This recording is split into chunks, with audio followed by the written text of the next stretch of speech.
is intended for mature audiences. The views and opinions expressed are those of the panelists and do not reflect in any way those of the podcast partners, sponsors, or affiliates. Enjoy. Hi, this is Michael Buffer, and you're listening to the voice of the people. Let's get ready for Boxing Voice. Every day I'm hustling, hustling, hustling, hustling, hustling, hustling, hustling, hustling, hustling, hustling, hustling. Every day I'm hustling, every day I'm hustling, every day I'm Vegas, baby, Vegas! Las Vegas, Nevada. Are you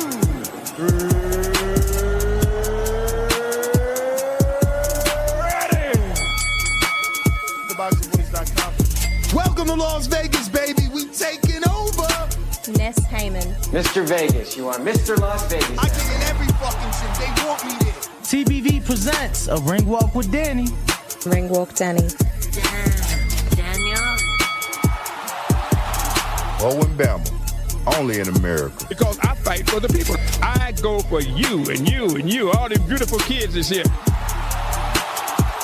We turning TBV into the Hot 97 of boxing. Keep talking from Vegas. You already know if it's a big fight, I'm pulling out. Chicago, we in here. Man.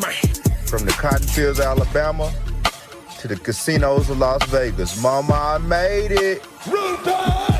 We up early, baby. The grind don't stop. Gilly the Kid ain't gonna be the only one around here doing big shit. You are now locked into the Boxing Voice live from Las Vegas with Nesta Gibbs and Ring Walk Danny. I need a haircut. This message was brought to you Friday. by SDS Promotions.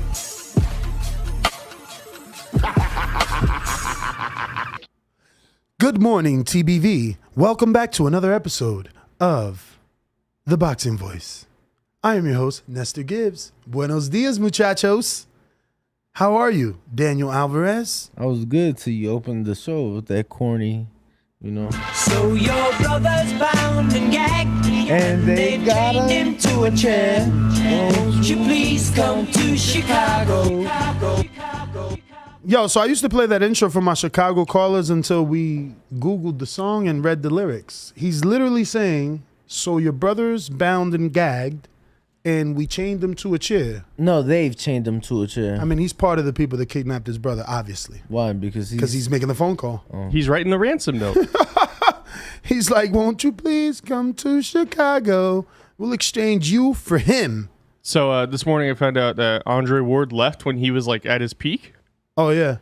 I was listening to Joe Rogan this morning. He was talking about it. He's like that man was like, I'm gonna leave. They offered him he had an offer. He could have done so much. He could have done so much. He had a 3-fight, $100 million offer from HBO, right. And he walked away from it. Well, Joe Rogan's take Crazy. on it is he left while his faculties were all still present and he wasn't fucked up. And Floyd didn't? Oh no, he still thinks that Joe Rogan will say like to the end of the earth that Floyd is the best boxer ever. And he is. But I'm saying to give Ward that out right. of, he leveled his faculties. So did Floyd at a later age with more money. So, right. But, Now wealth is what you make of it, Right. Because the way he was talking about it is he was talking about like how he's like a fantastic like commentator. Andre Ward is. Yeah, he's all right. He's definitely qualified, but I wouldn't say that he's a better commentator than he is a boxer. Right. I wouldn't say that, people are looking forward to him be a commentator more than watching him fight. There were fights that we really wanted. We always wanted the Triple G fight, which wasn't his fault. It was Triple G that was scared. Never, ever wanted to move up. How long ago that was, bro? Like, no shit. That's like 2016, right? Time frame? I don't even know. I just know he never wanted to move up. That's like 2016 time frame, right? So that's what, 8 years ago, or 6 years ago, bro. He's just now moving up to the east side. No, Triple G. He's just now moving up for the first time for all the belts. Yeah, for all the belts, and it's Canelo. And it's, how convenient. Go figure. But yeah, he didn't do it for Ward. Did not. So, just to keep you guys updated, because we're transparent. It's funny. Pat was like, "Yo, Stop being so transparent, but it's like, that's me. So we had an initial call with WBC. So to all our Border Wars brothers, we'll see what happens, you know. Maybe we become the new Sugarbird as we spoke into existence. Maybe JT's kids and other listeners, you know, other fathers that have fighters, you know, that are siblings and father, sons, all that great stuff, will fight in our tournament soon enough. No official date. And still all very, you know, much just a thought. But at least after so long, because you know it's funny, Danny, I sent that deck to Mauricio over a year ago. I mean, not easily. No. I could check the right new now. one. Obviously Bro, not. no, I never sent him the new one. That's what I'm telling you. He's responding off Border Wars. I never sent him the new deck. Never sent him the new deck. I could look, but I promise you, I never sent him the new deck. We sent him the new deck yesterday. Okay. Never sent him the new deck, so I could show you. I mean, I don't need to see it. That it's got to be over a year, bro. You know, because we don't text like that, so it shouldn't be that hard. But yeah, actually, bing. So you're just gonna stand there quietly? Oh, here we go. What was it? August 21st, 2021. So almost. I left my watch. That's it. This day doesn't even count. I will never know how many steps I walked. Wouldn't know how many calories burned. Bro, you're making me want to get one. It's over. This day is nothing now. Everything that I did since I got up is not recorded. It's lost. But you lived in the moment. But you don't have the numbers. And women lie, men lie, but numbers do not. So, do you get paid for your steps? No. But and then they're just numbers. No, see, that's that inner fat boy mentality in you. Right. You know, we had Marco Sartain yesterday on our Untitled show. You guys need to check that out. That was amazing. He was a really, really amazing guest. And I like him because he's with the tough love, you know? He's with the tough love. And yeah, Austin, it's not about getting paid for your steps. You're getting paid in health. You're getting paid in physically altering your body to have it look like those of the gods. You know, just saying. But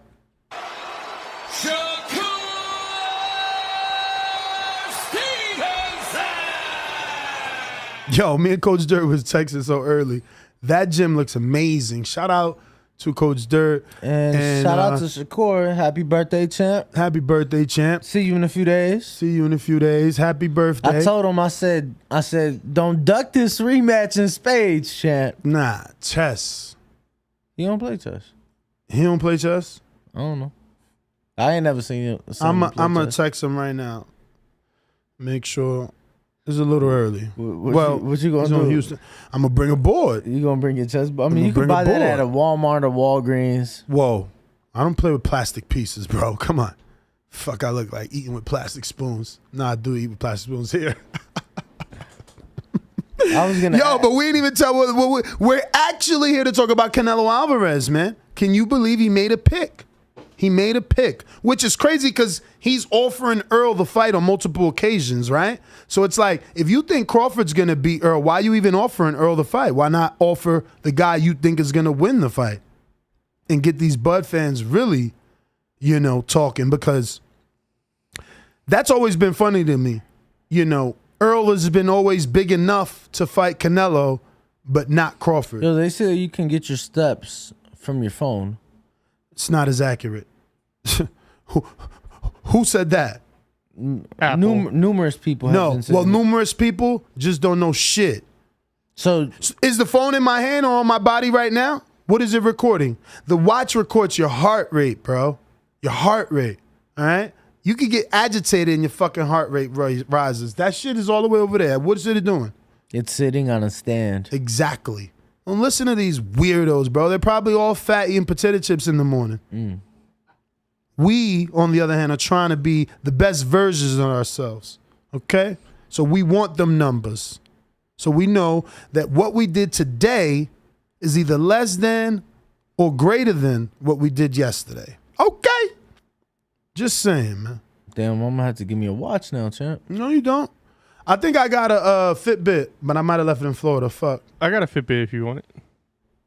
That you need to use it. No, Fuck I have, you mean if I you have want the it? Apple Watch. I'm gonna Apple Watch your face. You better. How many steps you did yesterday? Let me take You a look. looking chubby over there. Well, yeah, because my metabolism pieced the fuck out in high school, and I just never cared to get back on track. And this is exactly what Marco Sartain said. You know, they make excuses. Oh, my metabolism. No, get your ass in the gym. It costs money, man. How about? Oh, it costs money. See, I knew he was gonna come with that. Walk around the fucking building like all the other women in this physical fitness center or in this one right here. It's a fucking CrossFit. You know what I mean? When you're talking on the phone, move your fucking feet. Either go for a walk or fucking high step right there in place. That's what Fitbit does. Fitbit is very motivating, but it's just not as accurate as Apple Watch. We're just never gonna see the Jake Paul Tommy Fury fight. What, is off again? Tommy Fury's been denied entry to the U.S. for the press conference, putting the fight in major doubt. Denied entry. Wow, what'd he do? He took some MTK money too? I don't know. He's a Fury. I don't know. But he's been here before. Yeah. Without any of the Furies, he's fought here. That's so strange. He was on Showtime in Ohio, right? Yeah. He was on crazy. The Jake Tyrone Woodley undercard. That's crazy. What if they extended the travel ban to Fury's whole family? Oof. I mean, obviously, this is clear speculation. I mean, I'm not a lawyer, and I don't pretend to be one. Yeah, we'll wait for more information to come out. You know what's funny? Let me see if I can find. What's that, Austin? That's my steps. How many? Yesterday, I didn't do too many. I only did 3,900. Really not that many. 3,900. Let me show you. I had my watch on yesterday. Hold on. Yeah, that's how I can tell. And we didn't even go to the gym, right? Did we go to the gym? We didn't go to the gym. Let's see. So I don't even know did I beat him. Let's see, because we were definitely in the car a lot yesterday. Yeah, it was a lot of Monday. A lot of things we were doing though. So I only burnt 629 calories yesterday. But overall, let's see, 15 hours standing. And I was only supposed to stand up 12 out of the 24. I beat Austin. What'd that say right there? Tell the world. 4,029. 2.2 mile distance. Why? Because when I'm on the phone, I'm fucking walking. Every second counts, Austin. Yeah, I'm too busy working. Nah, you see how competitive I am? I beat. So you better try and win. Get your steps up, fams. You know what I'm saying? Summertime, bro. Y'all tripping, bro. Danny's about to be, did I tell you guys Danny's about to be a judge of a bikini contest? Bro, both of us are. Friday. But I'm in fucking shape. I feel great. Okay. Danny's in shape. Yo, you know what I added to my coffee? I ain't in shape. You know what I added to? Round is a shape. Oh shit, round is a shape. You know what I added to my Therefore, coffee? you and I, Danny, are in shape. What? Flavor God. What's that? Oh, the seasoning you bought? Yes. Why would you add seasoning salt to your... Why would you assume it's seasoning salt? Seasoning can't be something sweet. Cinnamon? Ooh, you know about your spices. He knows. I be putting cinnamon in my But it got a coffee little bit more sometimes. than just cinnamon. Come on, it's Flavor Gods. So what else you got? I tell you? Damn, Okay. that shit arrived that quick. Amazon, baby. Oh, yeah. Amazon. Never been to the Amazon, man. Yo, That's in Brazil, right? 4,000 steps is like a day in bed. But if that's a day in bed, what the fuck did Austin do? Took a good ass nap yesterday. He was in the crib. Damn. And I ain't talking about the house. Damn, Al was saying I'm at 4,900 already. Who's Al? Al Marino in the chat. He's also probably at work already. Or been at work already. I mean, you're at work already. No. We just started. And why is the clock why wrong? is the clock? Come on. Come on, man. What kind of fuck shit is this? I'm like, damn. I told Danny that's the right time. We just are here that early. I'm like, damn. Let me play this. Let me get a screen share. Let me get a screen share. Yo, what's my man KO artist name? Ignorant Boxing said counting steps is a thing. Hell yeah, bro. Steven. Shout out to Steven from KO Artists. Full screen, please. Canelo, what do you think about Crawford Spence, man? Take that down so we can give him his credit. Really good fight. Because he's our boy. No, I meant the cash app, but all right, whatever. But I think full Crawford screen. Do you think Crawford is going to come out southpaw on that one, or is he going to switch? He can switch, yeah. I think he's better. But you still think you kind of favor Spence Nah. to win that? No, Crawford. Crawford, you favor Crawford. Yo, he set him up. So, but you still kind of favor Spence. He's like, yeah, no, Crawford. Pinche way, confused me.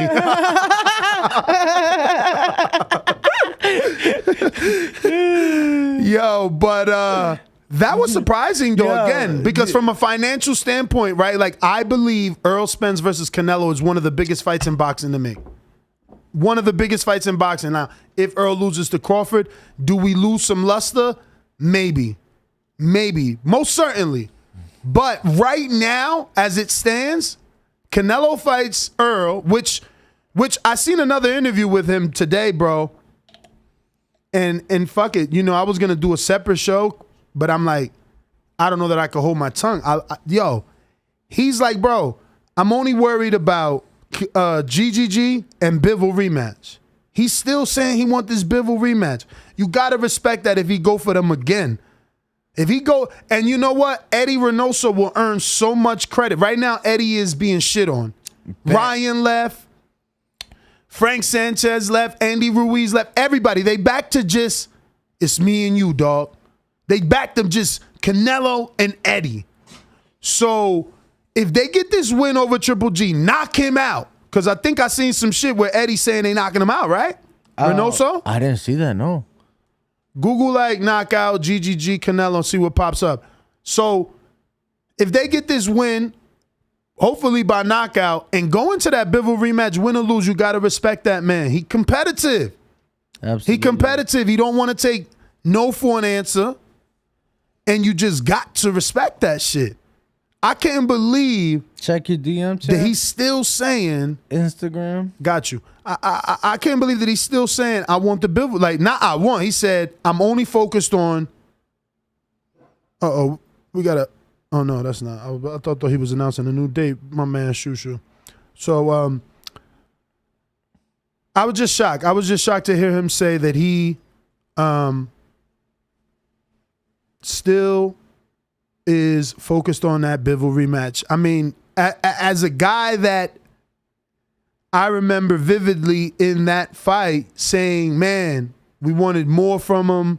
We wanted to see some, I don't know, like balls. You wanted to see him take a chance in the Bivol fight. How do you feel about him now keeping that energy that it will be a Bivol rematch after Gennady?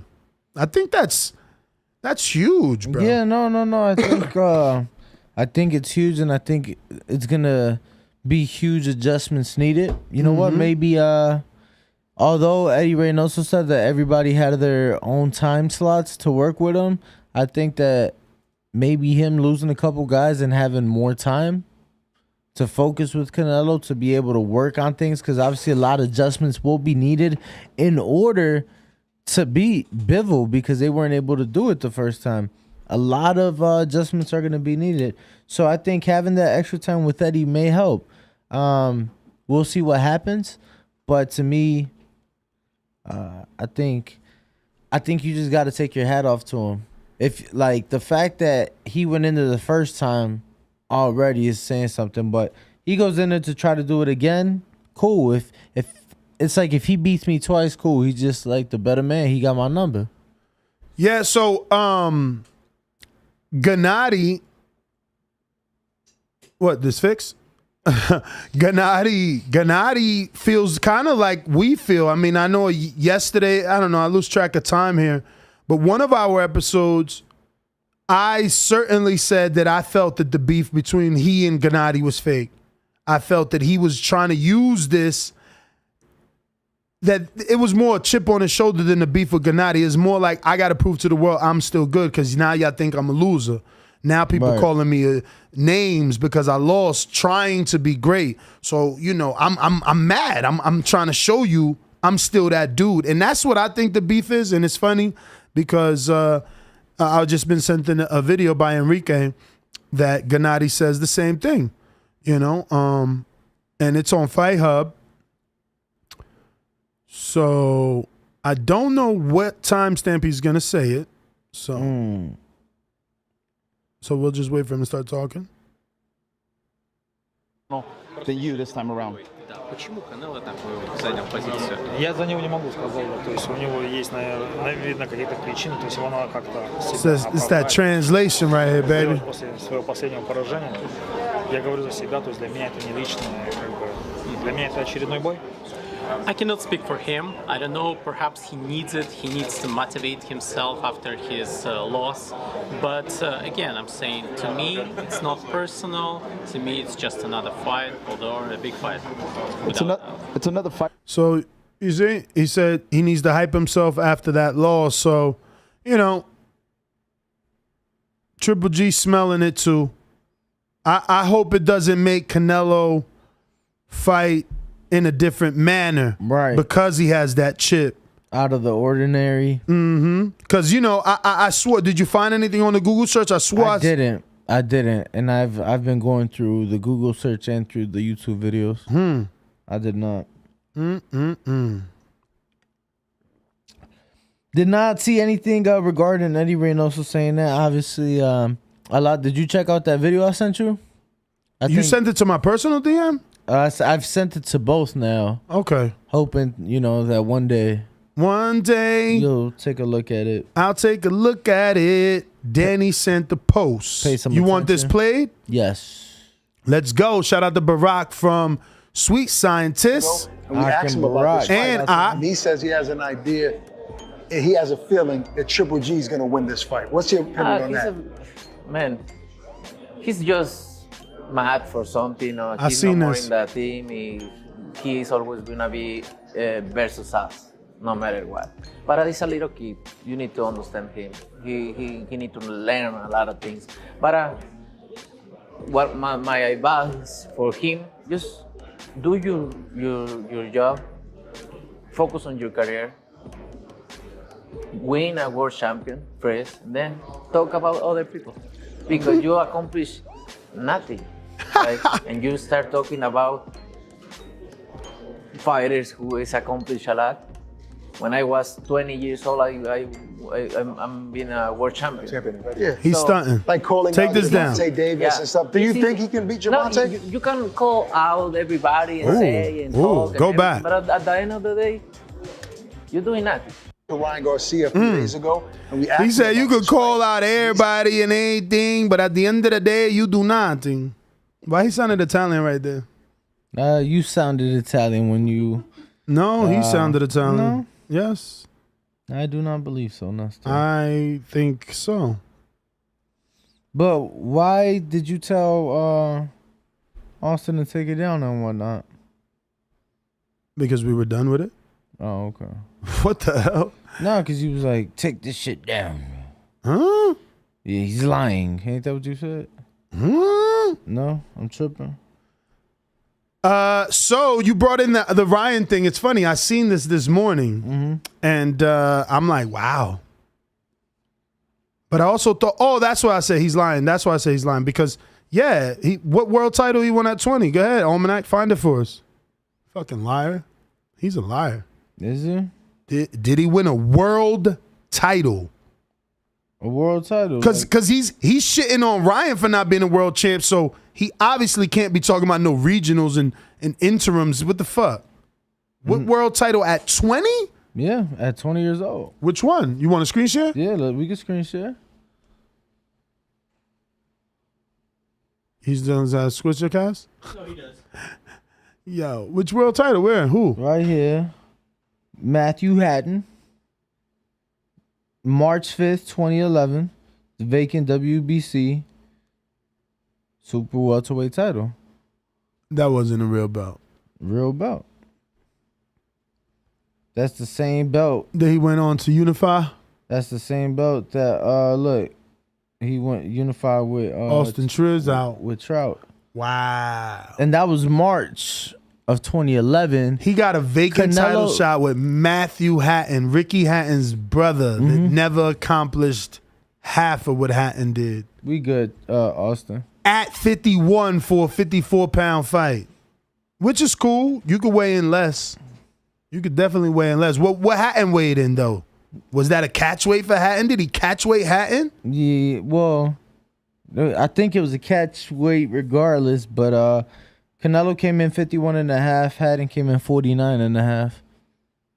So Hatton was a small fry. And I watched that fight. That was on HBO. I had no clue that was a real belt. Yeah. Insane. It's funny. I've been watching Canelo from the beginning. I just didn't watch those Mexico fights. But, you know, back in the day, it was very hard to watch boxing. So the only channels that really had it, I had them all. So anything HBO had, I would watch. And then they were smart. They would tell you, like, oh, we're going to be doing the fight on HBO Latino. So I'm Latino. I don't got no fucking problem. So when they put Canelo on versus Love More Than Do, I tuned in. And then they put him versus, I don't know if they put him next versus Baldomir or was that before, but I know that the fights. Baldomir was right before. Okay, so there you go. And then so the fights that followed was like Jose Cotto, fucking. Nah, Jose Cotto was even before that. Word? Damn, so I've been watching him even longer than I thought. So Love More Than Do was before Cotto or Cotto was before Nadu? Cotto was before Nadu. Wow. So he been on HBO from the beginning. I mean, that's shit. Crazy. So let me. Because I watched the Cotto show for sure. He got hurt in that fight. That was crazy. Everybody thought he had no chin because of that. Bro, this was when the day he fought Leonardo Taina in Mexico. Mm-hmm. I remember. I didn't see that one, but I seen Leonardo Taina fight Porter here in Vegas on a live stream exhibition. Yo, this is gonna. He gets no credit, but he did exhibitions before Floyd. Yeah. I remember during that layoff when they still had the gym out here. But yo, the day of the Taina fight, it was kind of fucked up. It was gonna take a turn, right? It was kind of fucked up though, cause like my uncles was like trying to watch the fight, and I'm trying to watch the fight. But yeah, bro, my brother was sick, and like we knew that he ended up passing away that day. Your brother? Yeah. Wow, you say it like so casually. What the fuck? Nah, it was just because that's exactly what I remember from that. Like, I didn't see the fight. Damn. I just remember the fact that he was fighting Taina that day, and they was showing it like on fuck, bro. It was like on one of the Spanish show channels out here, and yeah. What, the fight? Yeah. Telemundo? Might have been Azteca TV? No. It was Telemundo. Yep, Telemundo. I think he had a deal with Telemundo early when he used to wear. Remember, he used to wear the brown shorts. Mm-hmm. What they said in the front, like value. Yeah, which is a supermarket out there. Or yeah, something? it's some out there. It's something out there. Buenos dias, Bo. How are you? That's a pretty cool polo, champ. Yeah, Bo only wear polos and hoodies, man. Yeah, and hoodies. Yeah, the flannels. Yeah, my flannels. man's be rocking the flannels. He lying. Turn it more up. Turn it more up. Straight up or something. We just needed to circulate air in here. Why you blowing it on me so I could freeze? That's what I'm saying. I meant point it up. Up. Like this. Up. To the sky. If it's up, then it's up, then it's up, then it's up. And the podcast is definitely up. But those likes aren't. So we are make sure to at like it. 148,699. So we're about 301 subscribers away from the next goal of 149,000. Yo, you looking like a motherfucking psychic. You said before the end of July. You about to get there before the beginning of it. Right. Speak it, believe it, receive it. Let's get it. Let's get it. Make sure to subscribe. Make sure to hit the like button. Plus, we about to hit this road and get you this crazy content. Shakur said we can't come till we hit 150,000. Word. So that's the hold up. That's the hold up. Waiting on you. And he trying to give me some spawn with Jared Anderson. What up? No, I don't think that. I don't think you want that. I mean, he don't gotta go hard. He'll baptize him. He don't gotta go hard. He could work with me. You know what I'm saying? I'm sure he been in there with people less experienced than him before. It's going to be tough for him to work with me because he going to feel the thunder on the jab. And he like, oh, Ness, calm down. He going to have to hit me with something to keep me back. Bro, he finna spark your ass. The first touch. You got to understand, he done sparred with the heavyweight champion of the world. And that's fine. He lot. ain't Dominican.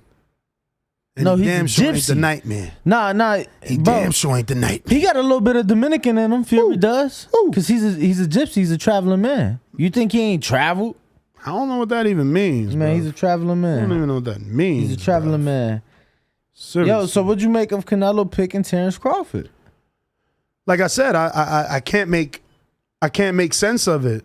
Like, why would you say that the guy that's probably the biggest fight you have, not the one that's gonna win? Because again, who's gonna do more ticket sales and not name Triple G? Who's a bigger B-side? You know, Earl brings his own pay-per-views. He's obviously his own star. Clearly and does numbers in Dallas. And if you do it in that stadium, they're doing 100,000, 110,000. Easy. Canelo did 70 with Billy Joe. With Earl, easy. 110.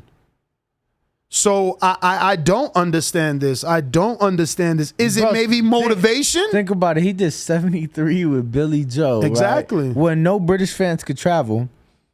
Earl just did 40 with Ugas, 48 with Michael. Shout out to Mikey Garcia on his career. He said Michael. Announcing his... Is that his name for real? It's Miguel, I think. Oh. I'm pretty sure it's Miguel. But yeah, man, shout out to Mike Garcia finally announcing his retirement. Uh-oh, we got the 703, 148,703. Shout out to y'all.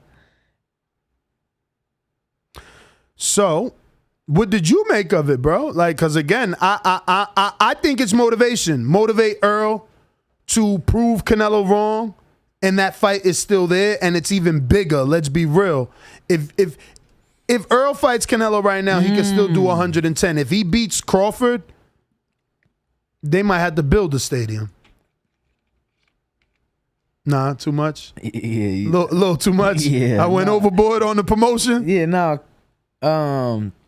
Cowboys Stadium, AT&T Stadium in Arlington, Texas. Those big enough? Is more than enough. Even if Earl undisputed, then jumped up 2 divisions to fight the undisputed 68-pounder. Let me tell you something. Bro, that would be history, guys. Let me tell you something. I don't know that that's ever been done. Let me tell you something. Especially, it's not, because there's only 8 men that undispute. So if one undisputed champion moved up 2 divisions, wait, that's 3. Oof. That's a lot. But you would have to. Like, if you're Earl, you have to. When else would you get a shot at all the belts? If you're Crawford, I think, you take that chance. Because for you and Canelo's smaller. He's just wider. But he's short. You know what I'm saying? Very. I don't know. That's a lot. Lot of divisions to jump, but there's a lot of belts on the line. Yeah. That's the poll. We don't have a poll, and we haven't done one in a few days. That is the poll.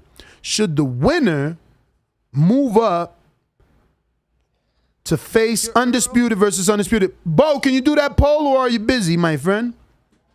He got it. So it should sound something like Errol Spence, Crawford, undisputed winner versus, Golovkin, Canelo, undisputed winner. Say it again. Damn, my father is Batman said, does weight classes not matter anymore? And then he put, where does he get those wonderful toys? That was a line. The Jack Nicholson Batman. Yeah. He doesn't know nothing of that. Nah, I ain't never seen that garbage. You never seen the Jack Nicholson? I mean, he's not wrong. It's not the best, but it's still a good, decent What? movie. Nothing Bro, first of all, come close to Dark Knight. There's nothing. First of all, I'm pretty sure if you Google Jack Nicholson's Joker, is probably the best Joker. Now, I particularly prefer Heath Ledger because he's the best. But even Heath, there's an interview that even he watched all the Nicholsons. You know what I'm saying? He just made it darker. But my man was on pills. He died after the movie, didn't he? Heroin? I heard he was on all types. All right, so look, y'all. I know he OD'd. The Dark Knight Rises. Don't give me finances, because of course it made more money than the Jack Nicholson one. Comic book movies started blowing up. Yeah, I'd say the Dark Knight helped with like that. But Batman has been around since pow, and the fucking letters come on the screen, bro. That's Adam like a West? franchise that's like, bro, we got more years than all of us. Yeah, I don't know. I mean, that's cool. It's a built-in franchise. It's not like Heath created. That's what I'm saying. Jack. He walked. Jack so he was could the run. Jack was the real Joker, because before Jack it was like a clown Joker in them TV sitcoms. You know what I'm saying? Jack put some respect on Joker, and then obviously Heath Ledger, you know, he probably immortalized it, right? Found a website Bro, that you ranked putting him. me to sleep, bro. Come on, man. No, he probably did immortalize Talking it about because cartoons and that shit. motherfucking Joker was all those mannerisms, you know, it was insane. You done? We're waiting on him. Oh, I'm just so this list has number 1 at Heath Ledger, number 2 at Mark Hamill, which I agree with. What? Because he's like he is the voice of the Joker for all the animated series. They picked the voice over Nicholson? These fuckers. Then Joaquin Phoenix, which because on Joker that was a pretty good. That's a really good performance. Yeah, he And jumped then on you the got- scene. Oh, Then you got Jack Joker is Batman? Like that's Batman His movie? nemesis, yeah. Oh, yo, I seen that shit I seen that shit, the Joker movie. No, but that's the spinoff. He got his own. Yeah, that's the new one, right? Came out like 2 years ago. That one? Yeah, the one with Joaquin Phoenix where it's about like Bro, the I origin seen story that of the shit. Joker. I seen that shit, bro. Why'd he get so skinny? Bro, that shit was good. He copied off Christian Bale's, like, be yourself. Christian Bale did that shit in The Machinist, man. Like, why'd he get that anorexic, sick, skinny? Because that's what the Joker's portrayed as in the comics. Get the fuck out of here, bro. I've been watching the Joker longer than you were born, bro. My man never was a fucking anorexic, fucking smoked out fiend like that. Joaquin Phoenix was running around looking like a fiend and getting beat up. Like, cool, he came into his own and became a Joker, but man, people was beating him up in New York City. You ain't see that shit? In real life? In that movie. Oh, yeah, That's like movie, how the yeah. Joker came to be the Joker. That's the whole thing about it, is like his origin story. Bro, you gonna call that the origin story? Absolutely. Are you forgetting the true origin story? That he gets fucking dropped into the fucking toxic shit? That's Bane. No, man. What? That's the only one I've ever heard of doing that. Oh my God. All right, I'll have to go do some homework. Google's All right. your friend, bro. Why do you think in the Nicholson, my man's face was like that? It's because he fell in the green shit. Come on, bro. Look and see why he was skinny. You always want to beef. You wrong. Nicholson was never skinny, and he's the only Joker I remember. Fuck out of here. Know what I'm saying? You get what I'm saying, man? Yo, who was the woman in that movie? I just know him. The love interest. Which one? In Nicholson's. Oh, I haven't He seen that was one in some obsessed years. with her.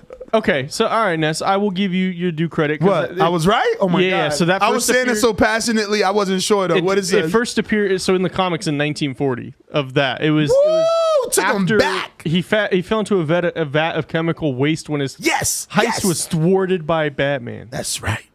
So that's right. All we can agree on though. Look at the guy. That's Two-Face. No, bro. No, bro. Two-Face has a similar story. I think Two-Face is gasoline. He's on a chair, you know, and he's like, he's trying to get out the chair. Boop, falls over on the gasoline. So who is Jack Nicholson? What? You do not know who Jack No, I'm saying. I'll fucking kill you right now. No, I'm saying in the Yo, isn't it Batman The movie. Shining? What'd he do? That Yeah, crazy The fucking Shining. movie in his fucking how'd he get those I know wrinkles where right he's here from, in that bro. movie? I've seen him in The Departed. I've seen him in Okay. Anger Management. Departed is fire. But what I'm saying is, what character did he play in Batman? Because I pulled it up. Joker. So you mean to tell me that that's him? But that's because he fell in chemical. That is exactly Jack Nicholson right there. Yes. Oh wow. But that's makeup That's because like of the 80s or 90s when that one came out. Yeah, bro. 89. Yeah, bro. It was still so kid friendly. They didn't know how to make a dark Batman that that moms and pops would still take their And then Christopher Nolan underage- came up and he was like, y'all want to see some crazy shit? Yeah, then Nolan came up. That's right, Rue. Have you ever danced with the devil in the pale moonlight? That's Nicholson line, homie. People put that in rap songs after him, man. Let's fucking go. Unless he took it from a rap song. I don't know. Let's see where the poll at. Should the Errol Spence versus Crawford undisputed winner fight Canelo? Bruh, how you not gonna put undisputed again? They need to know. They need to know that if the undisputed winner challenges the other undisputed, so that he would be moving up 3 divisions to be undisputed in 2 different divisions. Like, that needs to be said in the poll, but it still represents that, yes, that would be amazing. 47%. No, that would not be good at all. 30%. Bud versus Spence winner should defend. 20. You should have put fucking. Why you ain't? That would have been good to put. Bud versus Spence winner should fight Boots. Bud versus Spence winner should fight Charlo. But and then the other 2 options he had at the first top. That was good. Yo, they said that the best Joker Heath Ledger was in Suicide Squad. Oh! If you say that Jared Leto is the best Joker, you deserve to never watch movies ever again. No, I totally disagree.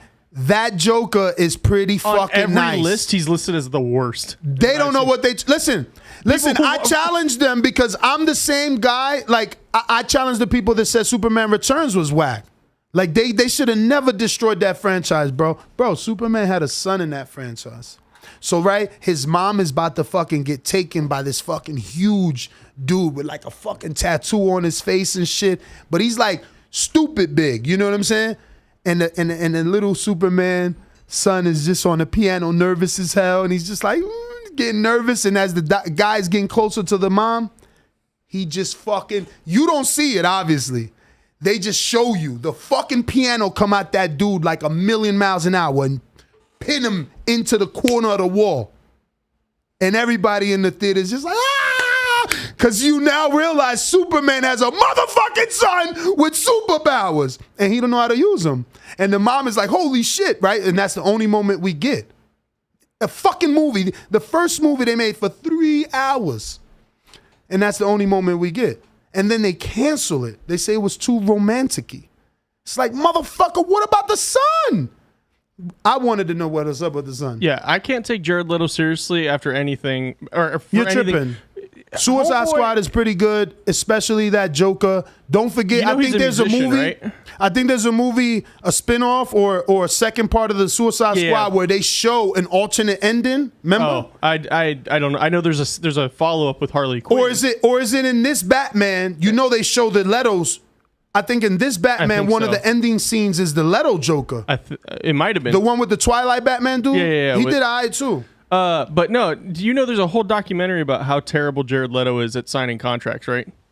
Oh, no. I never yeah, because he had a band 30 Seconds to Mars, and they got He said, Ness, explain your hairline with the same energy. Man, I'm 40-something. Talk to me when you my age. You know what I'm saying? We know people who's younger than me and don't have no hairline, so let's go. But yeah, Ness, I'll have to send you the documentary. It's on Netflix about how he just doesn't read contracts and how he fucked over his band because they signed a 360 deal. Damn. It's great. Oh, who's this guy? He said Superman Returns was trash. Yo, you know you fucking lying, bro. Come on. It just was, they just put too much. They tried to show you Superman softer side, you know what I'm saying? Because, yo, he disappeared, right?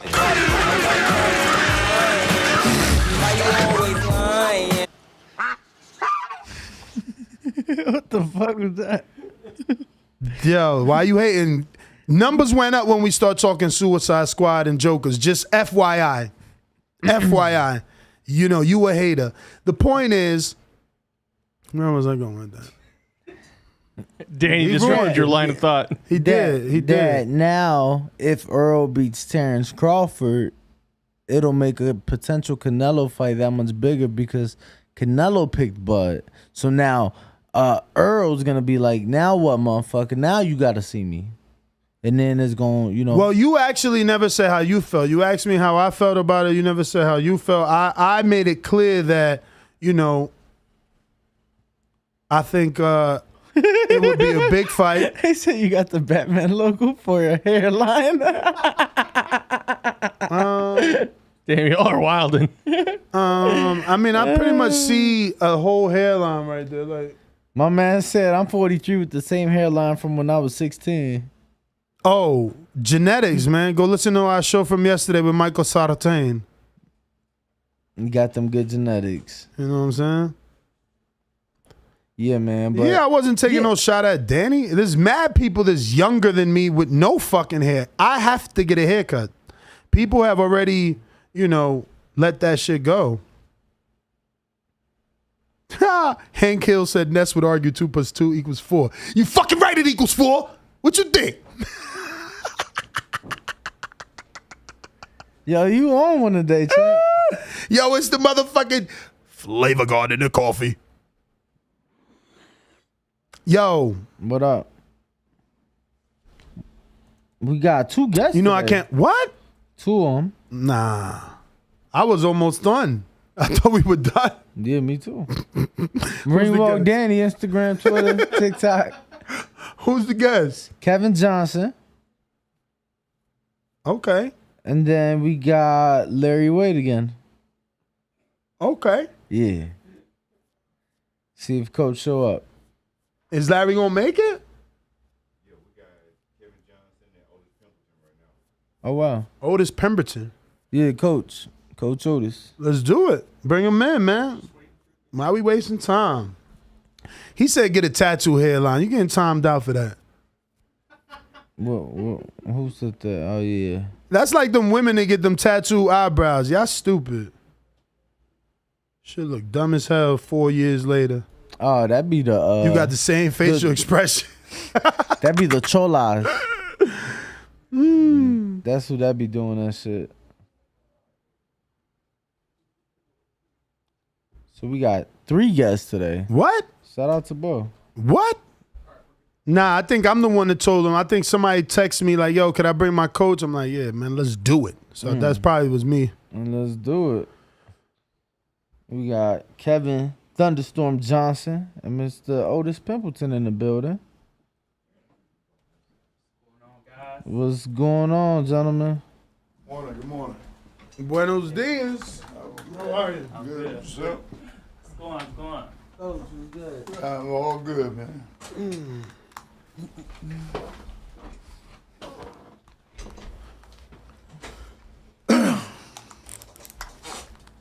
So, what's your name, sir? Kevin Johnson. Kevin Johnson. So you local here to Vegas? Yeah, I am. Born and raised? No, born and raised in Detroit, Michigan. Okay. You want to scoot that mic? This Yeah, for extends. sure. Yeah, no, you definitely. can grab the whole arm, bring it closer. Oh, okay. There you go. All right. There you go. And Coach, your name? Otis Pimpleton from Grand Rapids, Michigan. Okay. You seem so familiar. I feel like I've seen you in somewhere. all throughout the Mayweather gym. I'm not that old. Okay. All right. Oh, so you're from Michigan. Yeah. Nice. So you knew the Durrell brothers back then? We grew up together. Oh, but wow. actually, before the Durrell brothers, they had the Littles family. Jonathan Littles, Tim Littles. Okay. But I come up with the likes of Roger Mayweather. So when did you get to Vegas? 1986. Ooh. And what I was a wee little lad back then. You weren't even born. Nah, that was long before I was conceived. Sheesh. So how much has changed, man? We were just talking, like we've had a realtor on here. We have, plenty of people that are Vegas locals. Right. And they've just watched this city grow so much. How's it changed over the years for you? Drastically. Drastically. Vegas has always been a city of who you know. And now it's turned into corporate America. Really? They care less about who you know. But Vegas was really ran by individuals and not corporations. Once they start letting corporations come in, they really lost the Vegas scene. And how's that translate to boxing? Well, because corporate America is definitely not in boxing yet. I guess they are. I guess they are with the networks. Those are, the networks, but not with individualizing and really building individuals as they should, or really being able to make these kids fight each other. We fought each other. We didn't care. My stepbrother James Toney fought Michael Nunn for $50,000 and won. These kids don't want to fight for 50 grand. No, they don't. You can't shake that in their face. No, they don't. We just had Lonnie B in here. You know him from Mayweather Gym. He turned down a few $50,000 fights, or in around that range. He should have, considering the time and who it was. Oh, come on. You just said James Toney fought Michael Nunn for 50. Why can't Lonnie B fight motherfucking Benavidez for 50? Well, the era is different now. They're giving $1 billion. Then you know exactly why these kids are taking longer to fight. I still fight for free.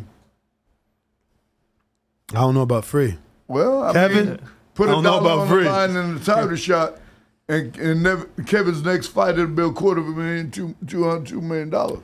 So what division you in? Super lightweight. Super 140, lightweight. 140. 140, Okay. yeah. All right. How many fights, Kevin? I have 13 fights, 11-2. Okay, so you still have to get into that development. I mean, get out of that development stage. You think you're a prospect, a contender at this point? You know what? I'm ready for the big stage. You know what Really? I mean? I fought 7 undefeated fighters and beating them all. You know what I mean? So 7 undefeated fighters and beating them all. Some of them was more than they had 15-0. You know what I mean? So I'm definitely ready for the big stage. And also my last opponent was 40-9. And I knocked him out in the 3rd round. That's who Adrian Broden fought. So I'm ready for anybody and everybody. I think I did see you made some sort of post on your Instagram of a side-by-side with you and Broner. Were you offered that fight, or are you just trying to manifest it? Oh, you know, I'm picking at it. You know what I mean? I'm picking at it, so I'm definitely manifested and making sure that it will happen. You know what I mean? I got a good game plan, and I'm just gonna execute it. So obviously, you know, you suffered 2 losses early in your career, 2 undefeated fighters. One of those I know very well, Richardson Hitchens. You know, I'm originally from the tri-state area and just relocated here for the show. The other seems to be Danny. You want to pronounce that? No. Fazlizdin? Fazlizdin. Gali, but yeah.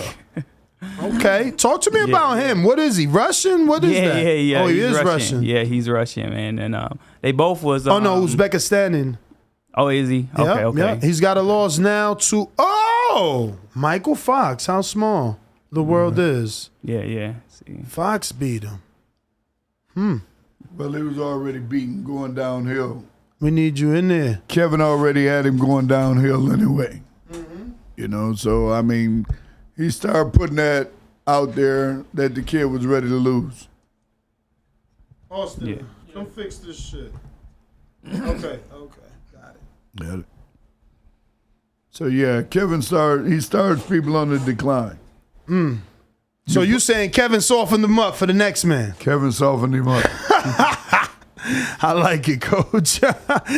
Kevin, man. So what you got next? You got anything planned? Is there an actual fight date? This is actual fight date. You're smiling. So there is something that y'all can't talk about? No. September 24th in San Antonio? Tentatively scheduled. For who? Who's fighting them? We don't have an opponent yet. They're throwing me different names. I told them, listen, give me the name and the date. We don't care. But also, they throwing me different names. Then you say, give me the name and the date. So which names? They already threw you the names. Nah, there's nobody. No. You said they throwing you names. I'll give you a couple names. There we go. Now we spicing this motherfucker.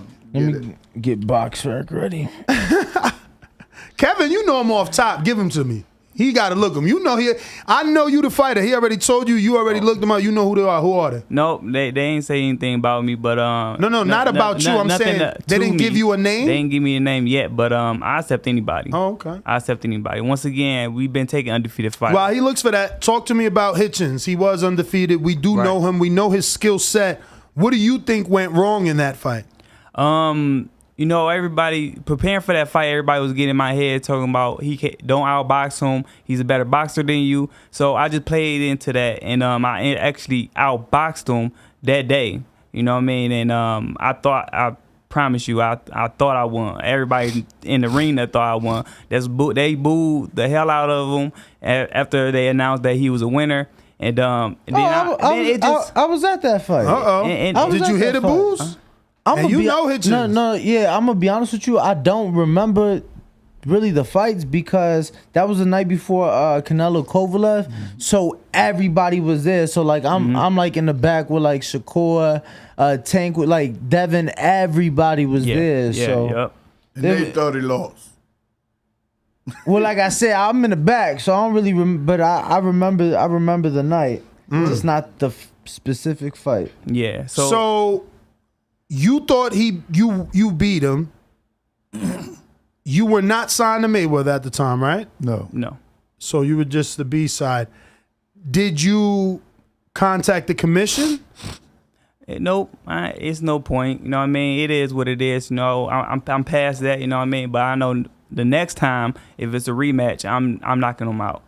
So I'm proving that. Did anybody come up to you? Because you said everybody in the arena felt you won. So did anyone say like, no, we're going to try and get you this rematch? You deserve a rematch? And by anyone, I mean higher ups. Someone on Showtime, someone on Mayweather Promotions, nothing like that? Someone like Mayweather? Did he? Yes. I can't hear you, Coach. Into the mic. Before the fight, Floyd told me, when I told him, I said, you know we got Hitchens. We got your boy Hitchens. He said, yeah, I know. I told him they fucked up. Then after the fight, me and Kevin were going into the gym and Floyd pulled up and told me, he said, look, family, there's business. There's business, family. I said, fuck that.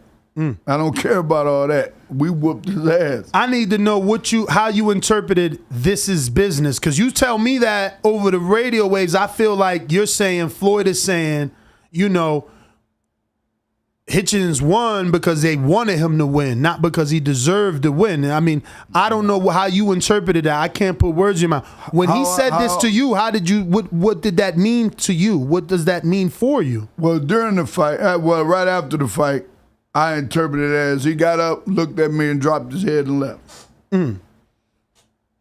That interprets to me, I run the show.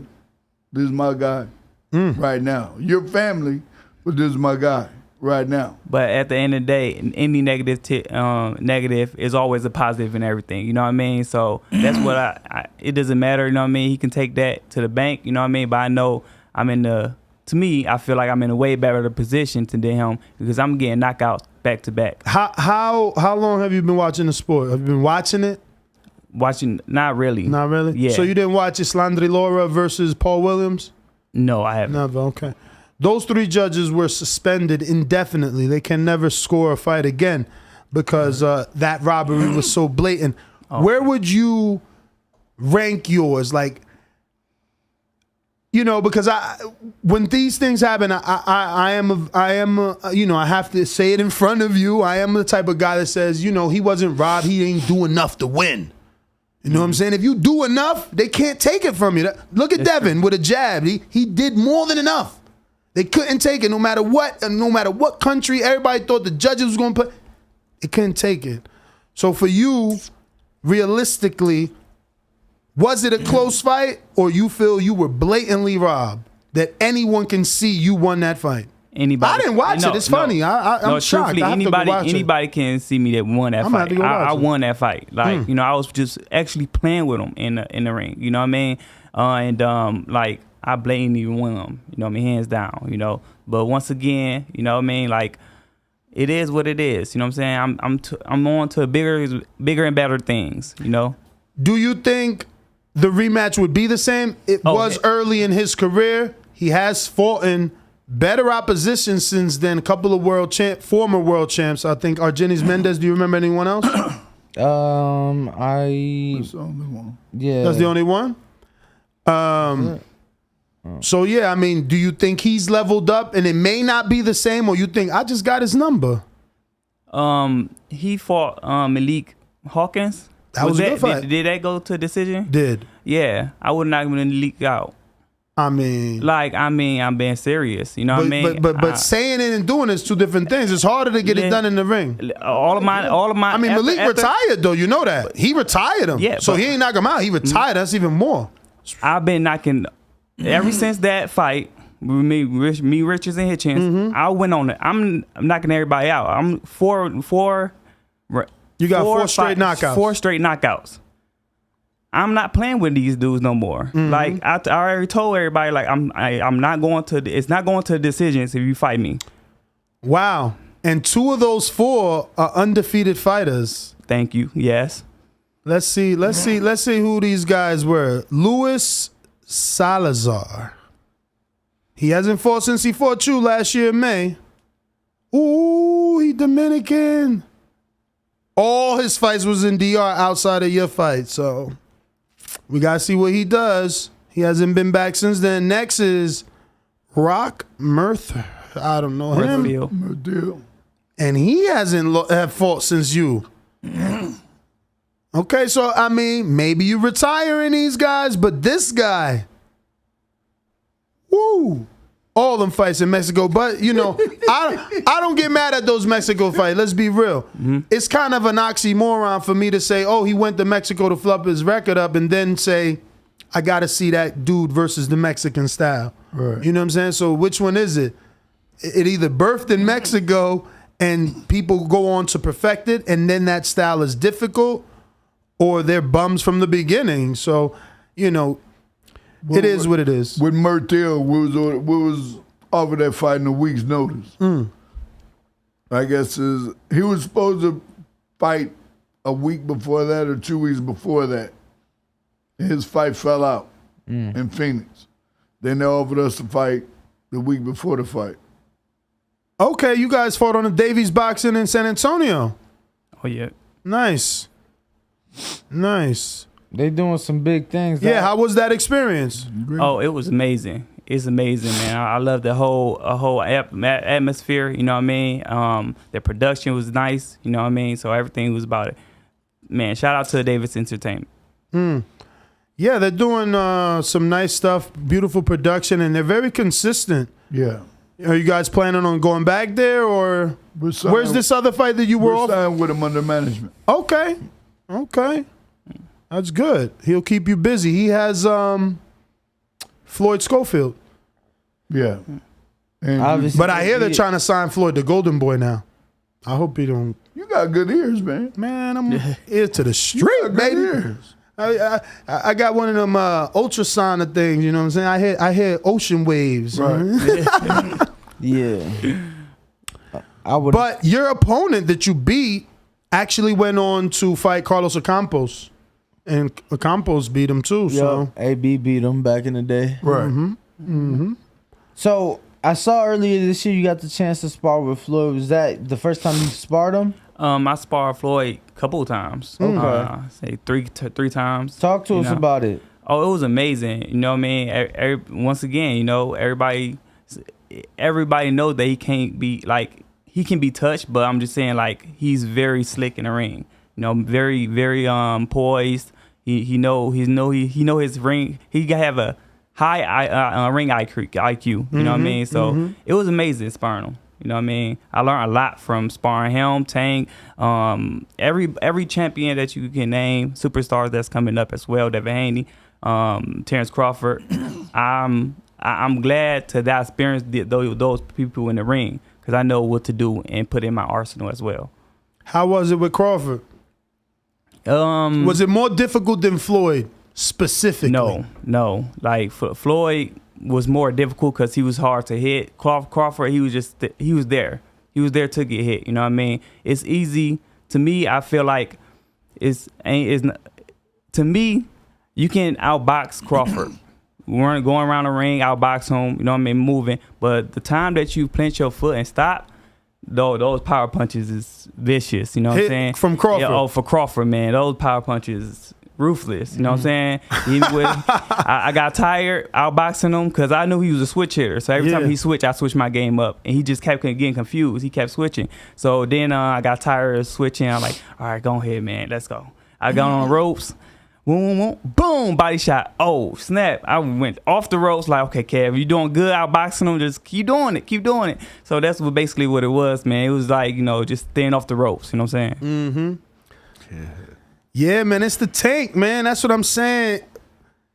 If you got a tank, you might could be a more skilled fighter. Coach, that's your department. Do you believe that stamina and endurance can outweigh skill at one point in a fight? It can if you keep your foot on the gas. Two good rounds back to back make most everybody break. Pressure breaks. But you got to know how to do it. You got to know when the guy is hurt. You got to know when to overtake him. So from that aspect, you have to keep coming forward. But making them miss while you're coming. So what are some of the other fighters that you might have worked with? I'm sure Danny, being in Vegas for 7 years, might know. But for our listening audience, we are live, tuned in to the world. Who else has been on your resume in terms of fighters you've trained and worked with? We had Andrew Tabiti, Juan Heraldez, Mike Hunter, Keith Hunter. I like Keith. I had Ryan Garcia. What? Well, but he didn't end up signing with us, so nothing I can do about that. I worked with Devin a little bit. Gamboa. It's a lot of them. So you got that's a great resume, though. Some big names. Yeah. Amazing. Congratulations. It's Thank God and Roger Mayweather. Oh, Thank God and Roger. Shout out to you. That's official. Is Roger the reason you came out to Vegas originally, Coach? I came out here to sign a contract. I had a 1984 Olympic invitation, but I got in trouble, got arrested. But before Roger left Michigan in 1980, he guaranteed me that all of us that keep boxing, he will make sure we got out of there. And once he won the title, he came back home, came to my high school, and assured me that I would be the next to come out here. Get out of here. Yeah. That's amazing. That's crazy. Yeah. Then when he won the world title, because we know, fast forward, we know how it is. When you win the world title, you're still not rich. No, he wasn't rich. His thing was... No, I know. And to know that even, just with a little bit of money that he got, he was ready to bring you out there. That's pretty fucking fire. That's before dope. me, it was a cousin of his, but we got in a fight with a gang and they killed him. Well, I mean, before you, I'm sure it was Jeff, because Jeff. I was before Jeff. Oh, really? I'm younger than Jeff, but I was boxing before Jeff. Okay, because we had Jeff, and he said a similar story. Like, he got a call from Roger, and Roger told him come out here. Yeah, Jeff was in school, and Roger bought. So you were in high school. You say he came to your high school, so you were attending high school at the time? I've been with Roger since I was 7 years old. That's pretty dope. But I mean, because I like to talk about Omar Figueroa's story. I don't know if you know, Oscar went to Omar's high school in that little ass town of Willasco, Texas, some shit, to sign him in his lunchroom. Like, that's epic. You know how much, you know what I mean? He made noise in his area for that. So, like, same thing would be, it's the equivalent of what you did. Roger came to my high school. That's crazy. Same identical story. And they called me out and said, Roger Mayweather wants you. And, from that point, he called me back Thanksgiving Day, 1985. I lost my scholarships because I got arrested. Lost my Olympic invitation because I got arrested. But he assured me that... Now I got to know, man, what happened? What'd you get arrested for? Street fight. A street assault? Damn. It was assault with somebody, and I had a neighbor throw vodka in my sister's face. So I got into it with a boyfriend and girlfriend. And made a whole lot of charges once they found out, I had a boxing career, I had a boxing life going, and they just kept going forward. I had scholarships to play basketball and academics, and I had the 84 Olympic invitation, which I lost. Everything. Damn. Well, but Roger still got you out here, though, right? Roger still brought me out here. Had people with a lot of money behind me from California, and I had a car my second week here. He had them buy me a new car. Wow.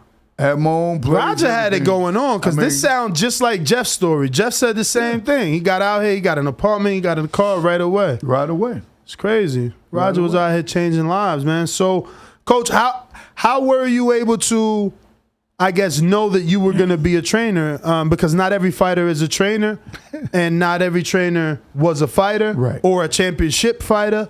Like, for instance, I think Malignaggi would be a fantastic trainer because he I love the way he commentates, and we spent a lot of time with him here, so I just feel like it can translate to a fighter, and him being a fighter, he can show them. So how did you know, and when did you know you were going to be a trainer? Well, I've always continuously helped kids, and I had like 140 kids at a place called Chuck Minker's Sports Complex, but the city came in and said I couldn't train no more than 10 kids at a time. Wow. So you needed like a Boys and Girls Club. Right. And because they said they have their rules and regulations. And I told them, well, now I have 130 kids on the street if I'm only able to train 10. But then it came to the point, I came in the gym one day to box a kid to spar and made with a boxing club. Roger was training Kevin. Roger calls me and said, what? He said, don't ask me what. So I went to the back of the gym where he was training Kevin. He said, here, you're going to train him. I said, I don't want to train nobody. He said, I didn't ask you what you want to do. So this Kevin? This Kevin. So you were with Roger at first? Yeah, I was with Roger at first, yep. He said, I trained you, right? And I said, yeah. He said, you going to train him? He said, man, this motherfucker can box. And ever since that day, we've been together. Yeah. How long ago was that? 11 years. Wow. It's been 11 years, that journey already? Yeah. Sheesh. 11 years. Kevin was 0-6 when we got him. After that, he won 40-something straight fights. Because Kevin would just fight because he enjoyed doing it. But nobody would take him serious. Even in the gym, we couldn't get people to box him because they said he's an amateur, but that was their way out of it. He's only an amateur. He's only an amateur. E.J. Smith, different other, various different guys, or he's only an amateur. I'm like, well, whoop his ass then. Let us see what he got. Coach, being from Michigan, has it always been like that? Because now I thank God obviously for this podcast, and it is taking me around the world. I'm originally from the East Coast, but now that I'm on the West, I feel like this sparring is, like I'm used to trainers like hanging off the ropes, and it's like, oh, after Kevin lands a good shot on a kid, and the kid looks wild, but it's like, let that man get his shit together. Over here, it's like kill or be killed in these sparring sessions that I'm seeing. That? You don't think so? I'm not understanding. Like, I get it. You need to go through some tough shit in sparring so that you got that tank or you could go through adversity in a real fight. But, man, they fighting out here. Well, they're fighting, but a lot of people take it wrong. You know what I mean? If you're fighting to be the best, you want to work with the best, and you want to get the best out of your workouts. But if I see he's taking advantage of a guy, or not really taking advantage of him, they can't match up to his potential. So I'll shut it down. Okay. I would never do that because I am also an amateur coach. And I have to really look out for the guys both ways, for their well-being. What about, hypothetically, you see Kevin and he's tired. So now he's on the ropes more than usual, and he's taking shots. He's obviously trying to block him, but he's taking more shots. He's spending more time on the ropes. Right. Is it time to it's your last stop it and let him get his rest, or stop it altogether and go do bag work, pad work, because he's just taking punches that he can't defend himself with? I'm seeing dudes like they're exhausted. And they letting that sparring go. My man on the ropes like, I'm like, bro, what is he learning right there? Like, shouldn't he go run? Like, if I'm a coach, I'm like, okay, you're tired. You ain't fucking run. Go fucking run. Go hit the bat. Like, what is he learning getting pounded on the ropes? And I'm not better than. I'm trying to learn. He's not learning anything, but those guys that you're probably witnessing go through that are sparring partners. I don't have sparring partners. He boxed with Tank. he went through that situation the first time him and Tank sparred. But with Kevin, his mentality was like, he's not doing nothing to me. Tank is 10 off, 10 off, 10 off. And then finally I'm like, no. So it got to the point where we almost got to fight in the ring because I wanted him to learn. And one guy tried to jump in. I'm like, no, fuck that. Don't touch him. Because Kevin knows what he's doing. He did that to himself that day. And it's never happened By again. do that to himself, you mean stood on the ropes? Stood on the ropes himself. But is it himself or was it Tank's power? Everybody talks highly of that power. I respect Tank. I love Tank as an individual, but it wasn't the power because I know what Kevin was doing. Kevin will get to a point, he'll be like, well, they can't hurt me. I don't want to make him look bad. He's got a fight coming up. I'm like, no, fuck him. Fuck his fight. Whoa. That's so you saying you sandbagging so you don't look better than Tank? Listen, I promise you. When I was because I already let you. Tank. I'm gonna tell you, I already let you get one off. I ain't say nothing earlier when you said I was out boxing Crawford. I just said fuck it. I'm gonna just let that one ride. But now everybody don't think that. But now you saying you fell. Yo. Now he's saying he dialed it back on Tank, not to make Tank look bad, bruh. I'm not being cocky. I'm being confident. Like I'm seriously the truth. I'm speaking. No, I want it to be true too. I want to be the first one to put you onto the world. Yeah. So when I was boxing Tank and I was working with him for a Santa Cruz fight. Yes, I was not using my whole full power. I was outboxing him. I was using my speed.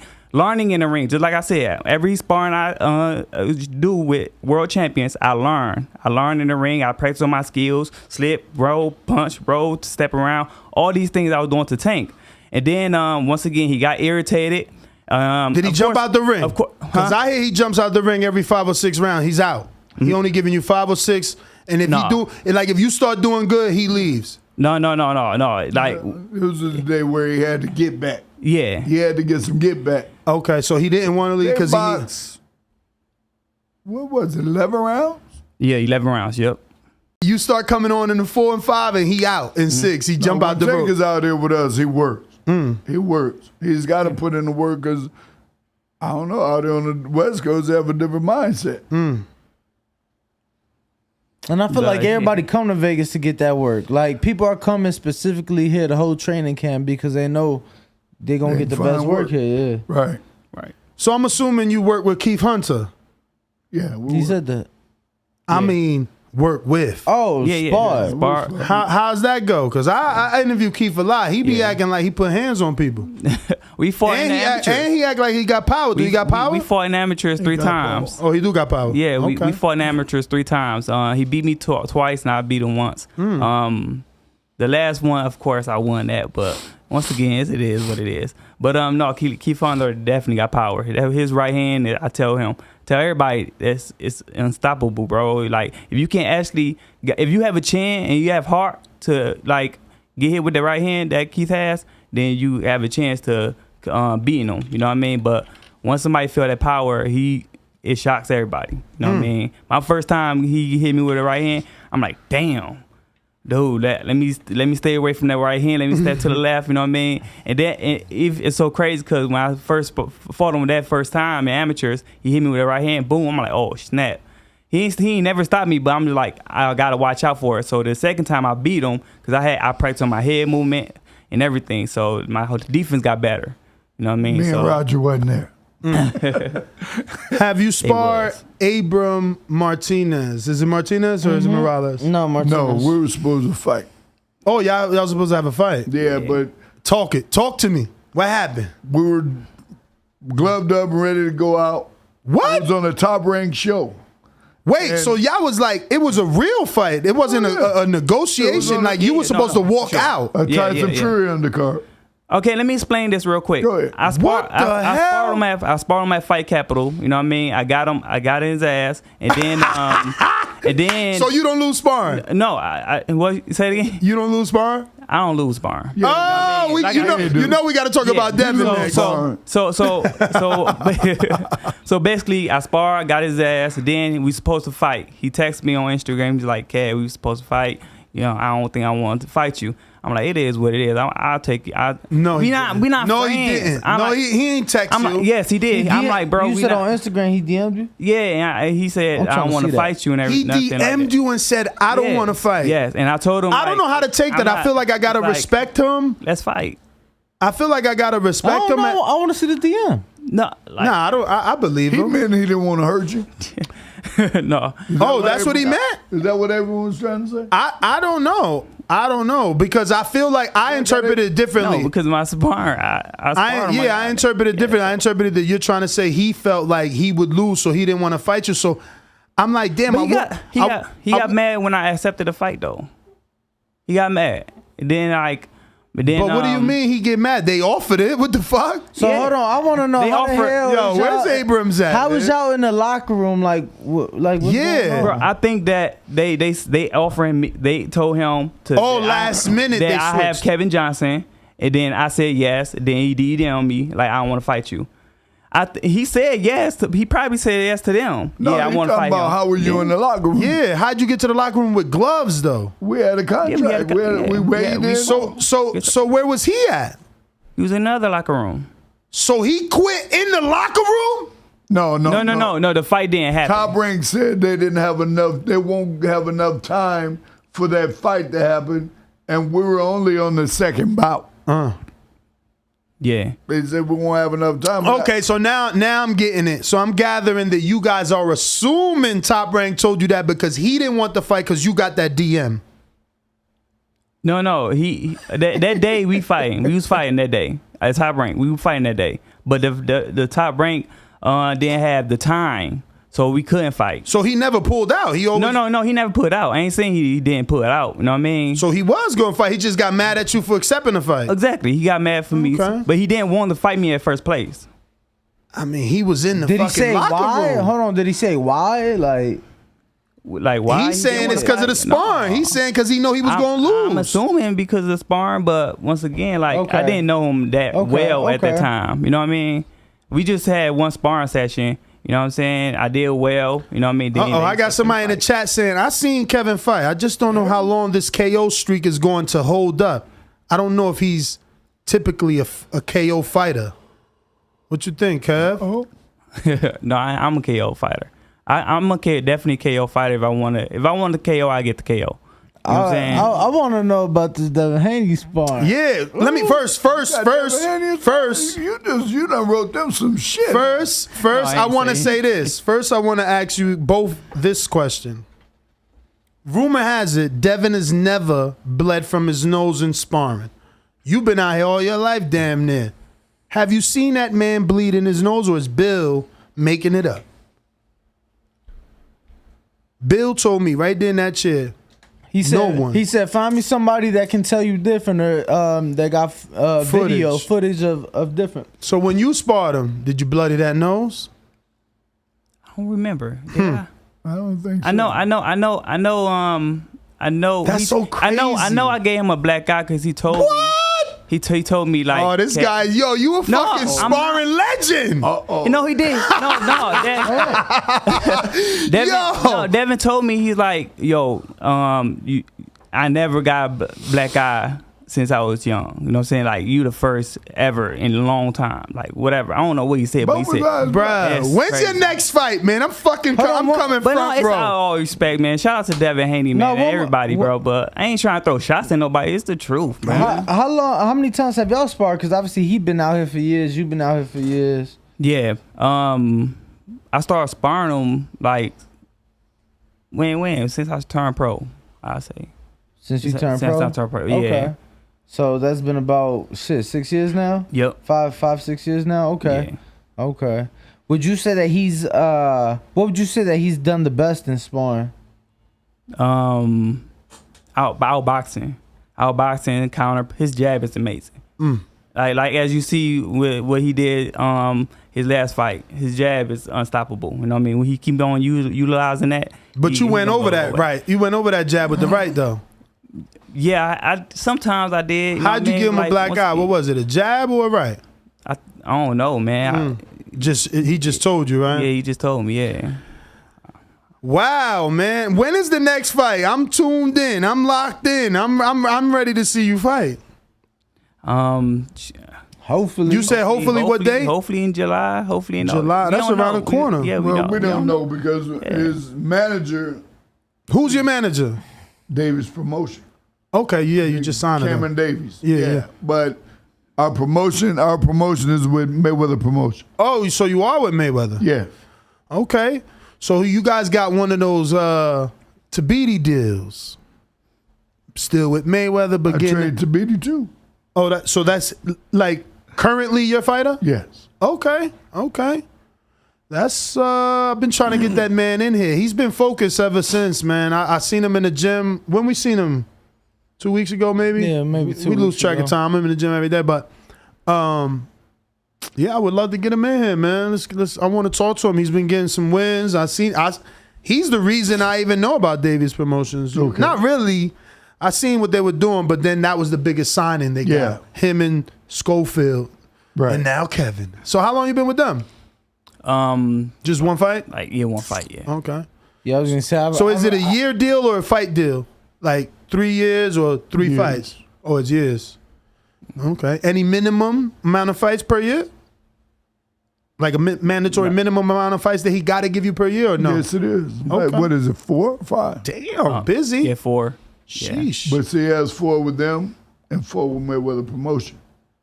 But the Mayweather Promotions, those are not definite in the sense that like they have to give it to him in a calendar year? It's on a contract. Okay. So when we get a Mayweather Promotion Showtime fight? She'll be coming up. I don't know. We let Leonard handle that right now, and that's why we have promoters to take that hopefully Keith move Hunter you. fight. He need a shot. So that right hand! That right hand made him chuckle. Look at him. Look, he's like, oh, hold up. I don't know about Keith. Yo, and that's what Keith said. He like, yo, I got a loss. I lost in Mexico. Why they don't want to give me a shot? I love Keith mannerisms. He funny. No, nobody should underestimate Keith, man. He can do damage. You know what I'm Damn. saying? Yo, so now that you're saying that, he really wants a Rolly or a Tank fight. I think those are very unattainable because he needs to get some names under the belt. But for Rolly coming over knockout loss, you know Keith, the both of you know him intimately, but like from the outside looking in, is that a good fight for Rolly coming off a loss, or is that a dangerous fight? That's a dangerous fight for anybody. Damn. With Keith. And you know he moved down to 35. Keith did? From 47. No. I thought he was like. Well, he definitely like this. He'll take it at 40, but he not at 47 for sure, for without a doubt. No. I mean, I don't know. I feel like he just gonna take any big fight from 35. But he moved down, believe me. Yeah, I did an interview with him, man, and I spoke to Bones. They're not fighting at 47 no more. So why in the last interview you just did with him, he calling out Earl? I did not see no Earl call out. You misheard that. What welterweight he just called out in the last video? I don't remember any. Okay. Honestly. No, it's been Rolly. Yeah, no. I know. I'm talking about in the last one. Regis. That's who it was. You're confusing him with Regis. And he's only saying, he's like, yo, look, Regis is calling out anybody. He wants to fight. I'll be that anybody. And that's at 40. He's a good fight for Regis. Yeah? Yeah, it's long. So, Coach, you the coach, man. I've been watching him spar quite a few times now, and I'm like, I want him to be more on the toe. He a little flat-footed. He like pawing and shit. Like he'll creep in and he's like pawing and little body shot, straight right to the bite. But I feel like he's planted wide. Bones is letting him do that. Bones is letting him do what he want to do. Oh, so is the coach. You got to be on Keith's back. I mean, Keith and Michael Hunter are probably two of the best fighters in the world today. But you just got to be on their back. By being on their back, you saying they lazy? Yes. They know they have the box. They know they have a lot of potential, and they have more than what they're putting out. Well, this has been a very informative interview. I'll tell you that. Kevin, we got some questions for you. James Valdez, San Antonio, Texas says, "What do you remember most about Roger Mayweather?" His love for boxing. His love for boxing, his compassion for people, helping people out and everything like that. That's the most important thing I have for him. You know, he take his boxing serious. You know, definitely his hand mitt work. You know, he'll get mad at you. You mess up. You know what I mean? He'll pass you. Now, you know, you next. So, yeah, man. So how'd you link up with him? Like, did you come up to him like, train me? Or did he single you out and say, man, he wanted to train you because of you and how good you were? I don't know the situation, but I know when I went to the Mayweather gym, I was just training myself, and I guess like he was there, and I guess he came up to me, truthfully, you know what I mean? Because I was what there, you was doing. seeing what I'm doing, yeah. And then I was sparring, who I was sparring at the time? Kyron, yeah, Kyron Butler. Right, I got Big Casual that says, "What up, champ? Which sparring session between Bud and Tank do you think you learned the most from?" Hold on, say that again. Repeat that question. Out of the 2 sparring sessions between Bud and Tank, which one do you feel you've learned the most from? Tank. Why? Break it down. Tell me why. What you learned from Tank? Yeah. So what I learned from Tank is that he'll roll his punches. Like when you try to hit him with a right hand, like sometimes he'll roll his punches, he'll turn his head and basically make you miss. You know what I'm saying? So I'm like, oh, that was very effective, you know. Bud ain't really learned much because he wasn't really giving me that much competition. You was about to say competition? Not competition, but like that much. Like, yo, so you just watch Bud? I'm not. Bud is good, bro. You watch Bud? I got him beating Errol Spence. Bud was out of shape and going through the motions with Kevin. You was there? Nah, I wasn't there. But I'm sure people call you like, Coach, Kevin out here doing his thing. Well, my partner called me. He was there with him, and you know, Bud was really just going through the motions and starting to get in shape. Right, so you can say that too. You know what I mean? But once again, like I already know if Bud would have went like full force, you know what I'm saying? I'd probably see a different Bud as well, and also you can definitely see a different Kevin. You know what I mean? He raised it, you raise it. Let's fucking go. That's how you're supposed to talk, man. Fuck all that. You're supposed to be confident in yourself. Bring that ass. Yeah, Bud raised the level. You might raise the level. I like this. Yeah, man. So let me see here. I think that might be it. Can you give out your social media? And Coach, do you have any social media in case anybody wants to link up with you? You don't do the social? My Instagram was hacked, but I have a new one at The Real Otis Pimpleton Jr. All right. And Jay Miller coming in, he says, "Salute, champ. Who wins between Tank and Devin?" I got a toss up. I don't even know. That jab won't work with it. That jab won't work with Tank. No, it will. You know what I mean? But once again, like, man, I don't know, man. Yeah. Like, that's gonna be good. It's gonna be good.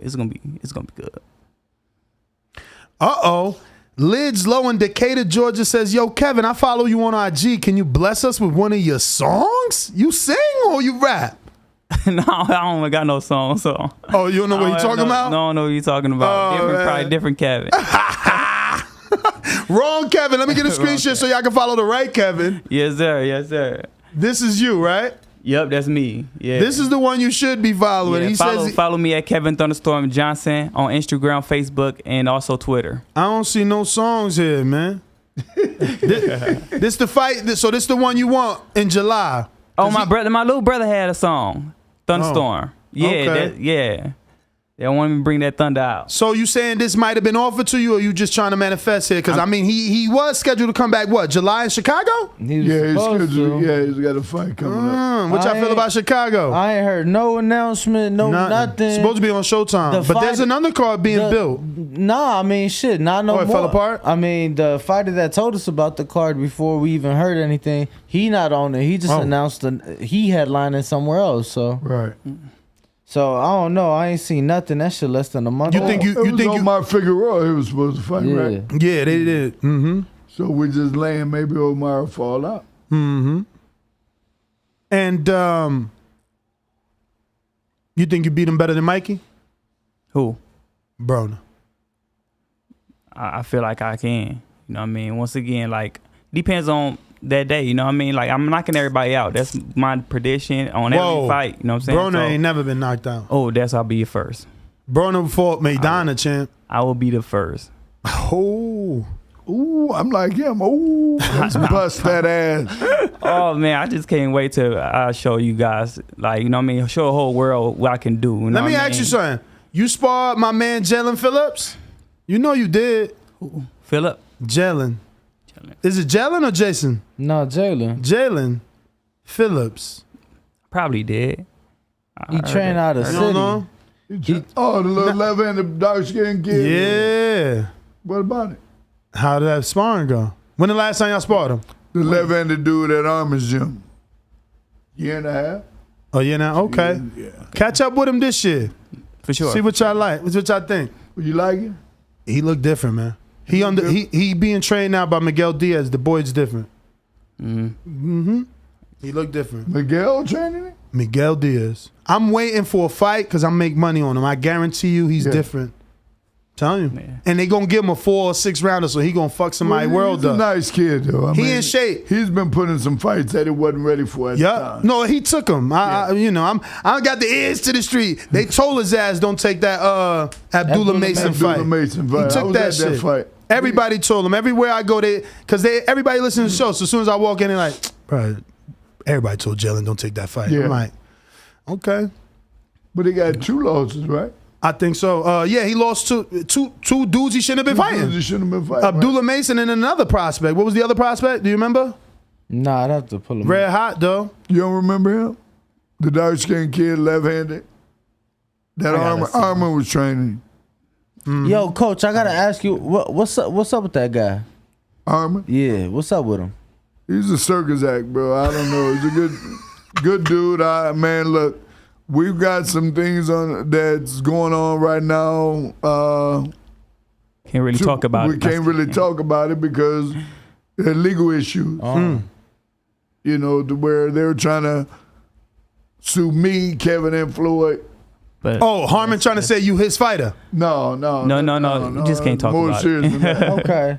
Nah, cause he claimed everybody his fighter. For real. And he said you gotta pay him to do an interview. You know, like we go to gyms. Right. So I come to you like, yo, Kevin, you know, let me get you on the show, schedule an interview, get you some exposure. You know, what would you think if Otis asked me, no, you got to pay me to get Kevin on the show. To even ask Kevin to come on your show, you got to pay me. He hustling. Yeah. That's what I would be doing. I would be hustling. But for someone to ask for you to go on that show, that should be a compliment. Honestly. Mm-hmm. That would be a compliment. It doesn't matter whether you're helping the show or helping yourself or you're doing it for each other. Yeah, but I'm just saying, like, you as a fighter, if he asking for money for you to get an interview behind your back, how you gonna feel? Exactly. I'd be imagine what he taking off the top if he asking for a cut off an interview. He's a nice guy to a degree.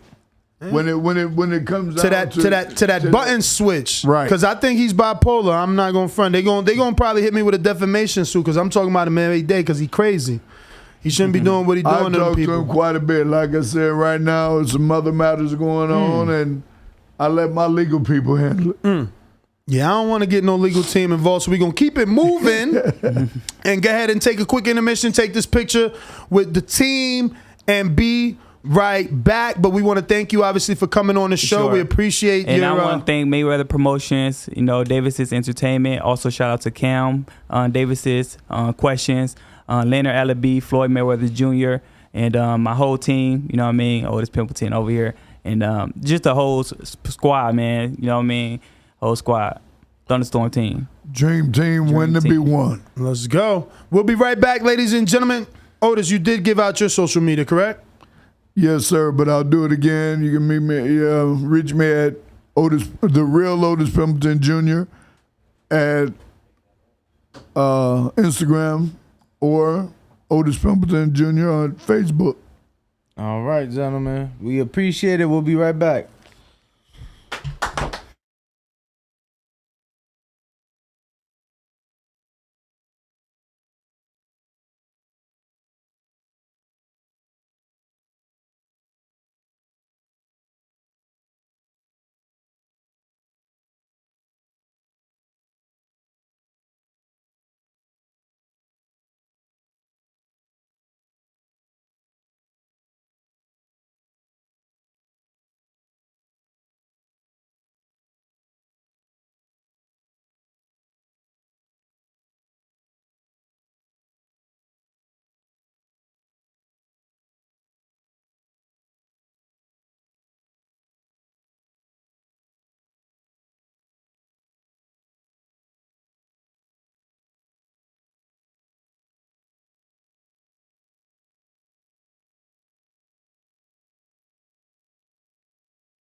right, we're back.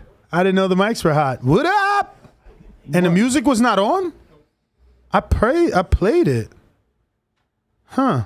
So we just had no music for all that time. But we're back, ladies and gentlemen, and we're going to be, continuing the good old-fashioned boxing talk. We got in studio Coach Larry Wade. For all my strength and conditioning enthusiasts out there, we're about to have one of the best in the sport today. His motto is, I build champions. We were just having an off-air conversation back there about champions and trainers that are champions or that weren't champions and became championship-level trainers. So, yeah, man, the conversation was getting good, and we realized, hey, we're still live. We left all these wonderful people right here waiting for us, but we're back. Danny, any super chats we need to get to while we have this little bit of time, while we wait for Mr. Wade to come in the building? Actually, in the studio, in the room, because he's already in the building. And in the meantime, it looks like we have a counter punch from CYP, who is not on the line just yet. But CYP, we are available for you when you are ready. And it looks like we got El Sucio that says, shout out TBV putting in that work.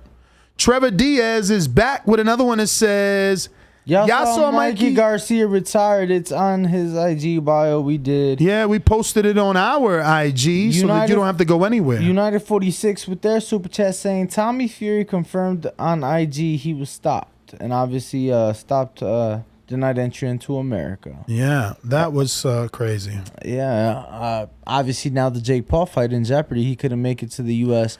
I just don't get what he's being stopped for. Just for being a Fury? Like, what did he do? I'm not sure. But average boxing fan, $2 super chat saying, I want to see Fundora beat Charlo, then move up versus Nello. Q from North with a $5 super chat saying, can't wait for PBC to drop this whole fight card out of nowhere. That's how they move. If they Did you do the Brandon one? I think you missed that one. What Brandon one? Brandon Lands right there. In between United and Trevor. It's not showing on my Oh, refresh your page then. There's one in there.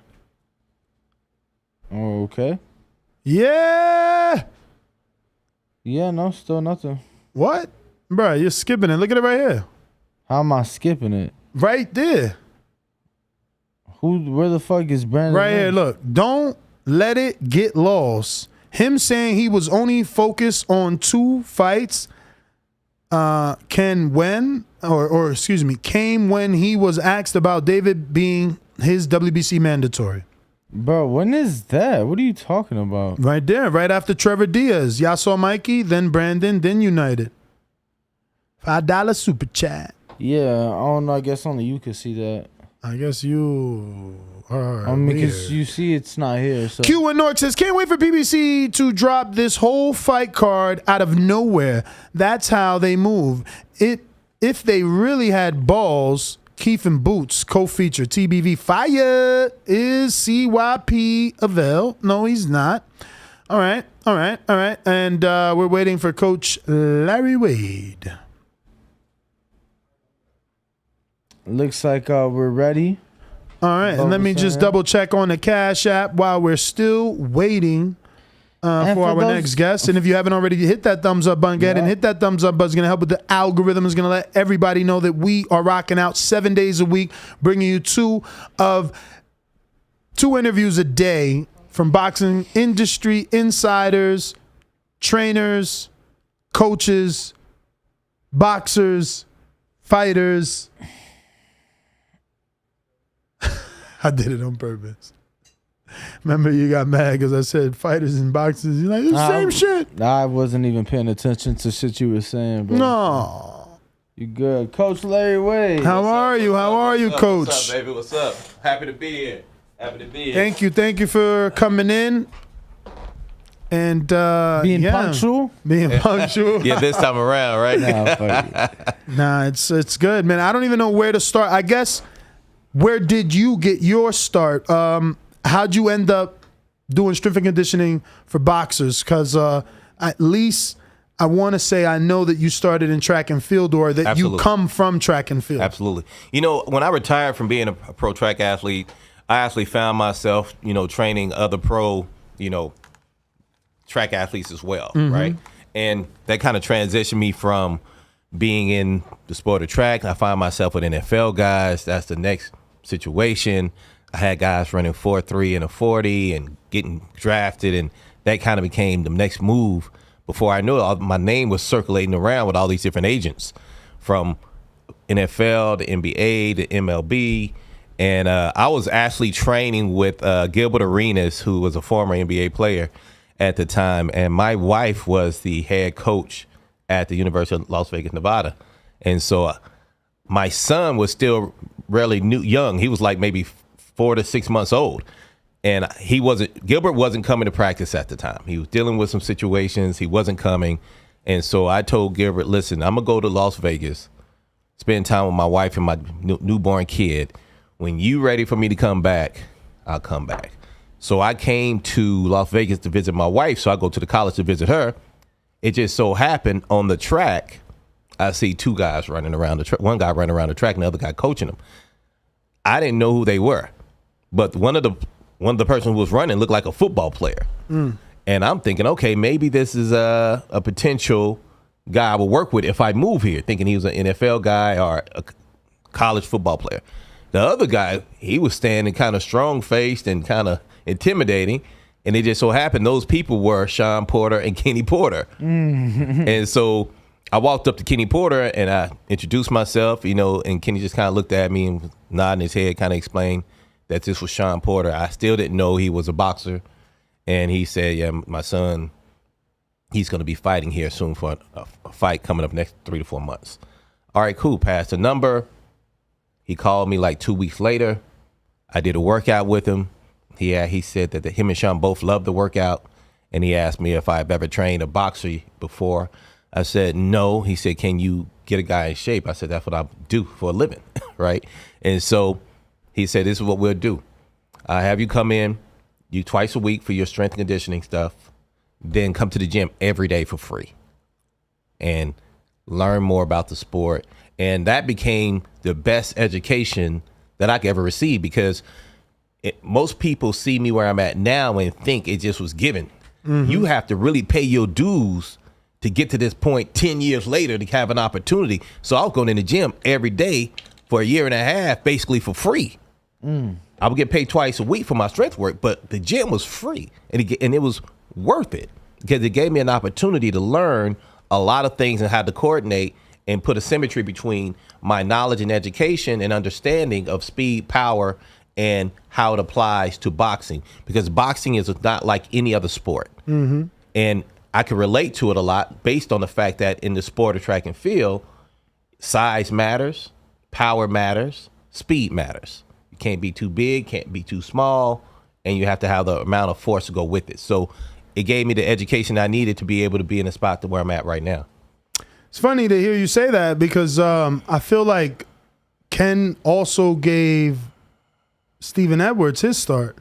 I feel like Stephen Edwards started out helping Ken early on, like the LaGreco fight, and maybe even before that. Like I think he fought Demetrius Hopkins too. And then look, he went on to have a unified champ. So did you find the transition difficult? It's funny. I wouldn't change anything about my progression at all, but being in the sport wasn't easy. I mean, listen, boxing is a fraternity, man. These guys weren't just going to let me in the door. You had to really prove yourself and pay dues. I was just talking to someone outside where when I first went to Mayweather's gym the very first time, and I'm in there with Sean Porter and Kenny Porter, and the people knew me. I didn't know they knew me. And one of the trainers, who is a very visible trainer, would tease me every time I came in the door, like, "Oh, here come the track coach. What he gonna do? Teach you how to run around the ring?" And that had to be Roger.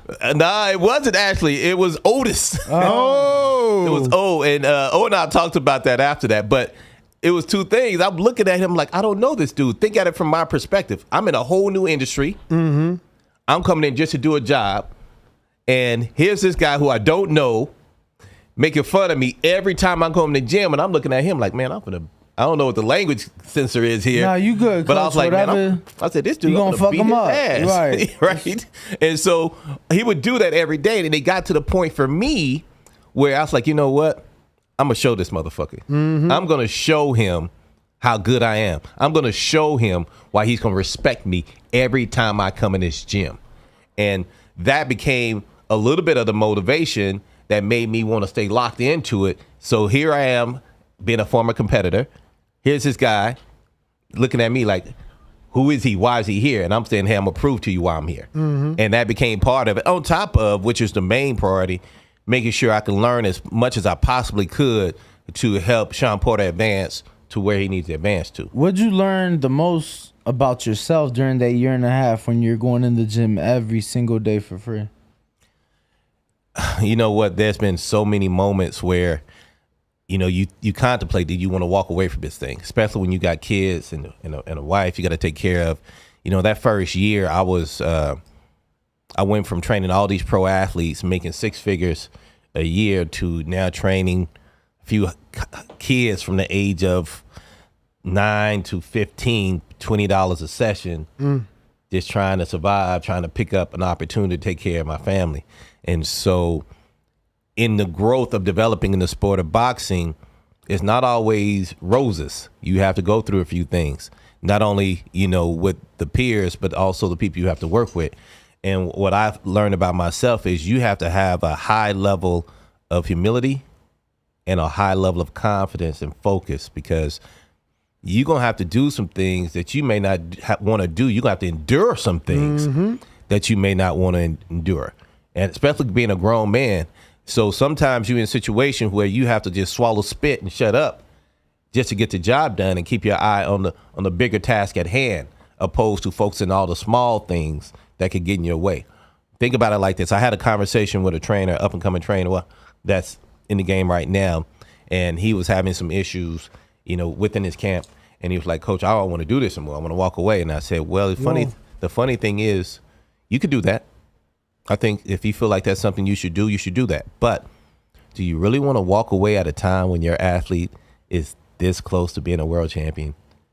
You've been on the ride this entire time, just for you to walk away and let some other guy get the praise for your work? And he was like, yeah, that makes sense. So sometimes you have to carry a certain level of humility to be able to get through the door, to do the things you need to do. And that's what I've had to learn in doing the sport. So that's one of the top things. Be confident, but also make sure your humility is there, especially when you're dealing with guys who are alpha males in boxing. You get closer to that weight cut, to the end, they're not in a good mood at all. They're not going to talk to you always in the right tone that you're going to respect.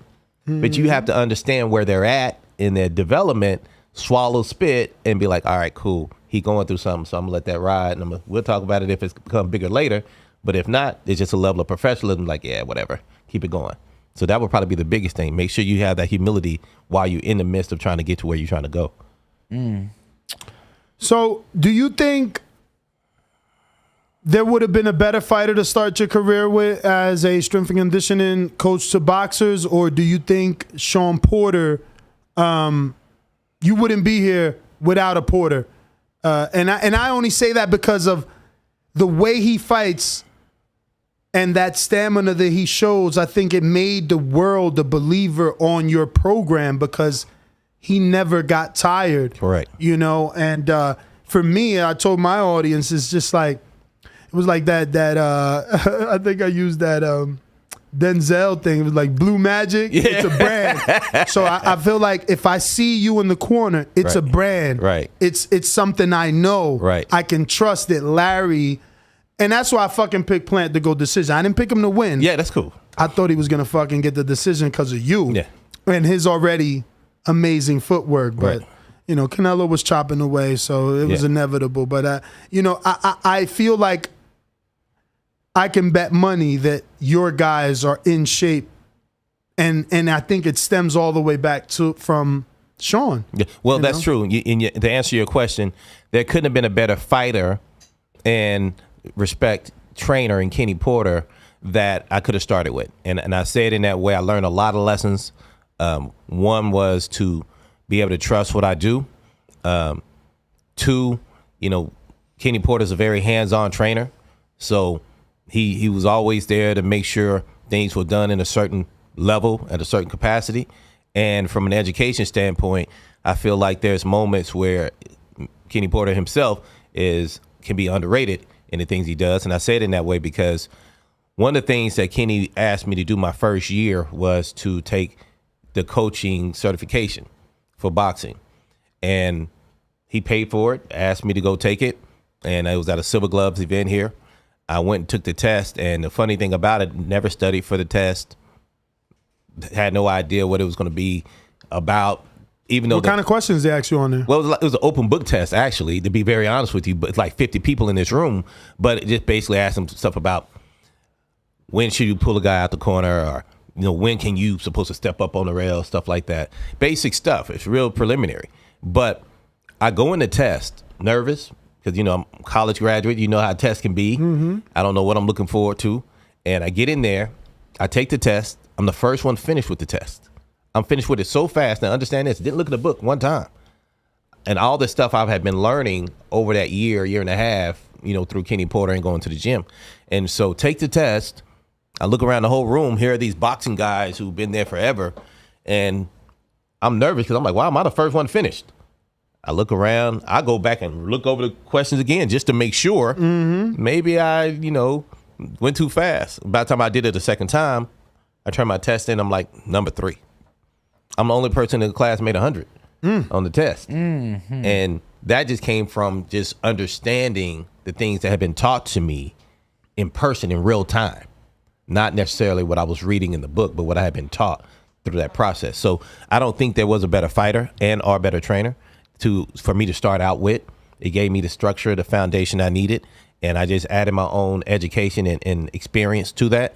And it came out to be a very positive formula for everyone. Coach, how have you liked, how have you obviously came along with boxing because you stepped away from track and field. Right. So was it purely like you kind of fell in love with what you're doing with these fighters, or was it more so, it was too much on your plate? It's funny you say that because when I was an athlete myself, I never looked at myself, even though I did run track, I didn't look at myself as a track athlete. I felt like my personality was a little bit too aggressive and too abrasive for the sport. I was totally different than most guys. And so I always felt like I looked at myself more like a football player at that time, mentality-wise. But once I got into the sport of boxing, it felt at home.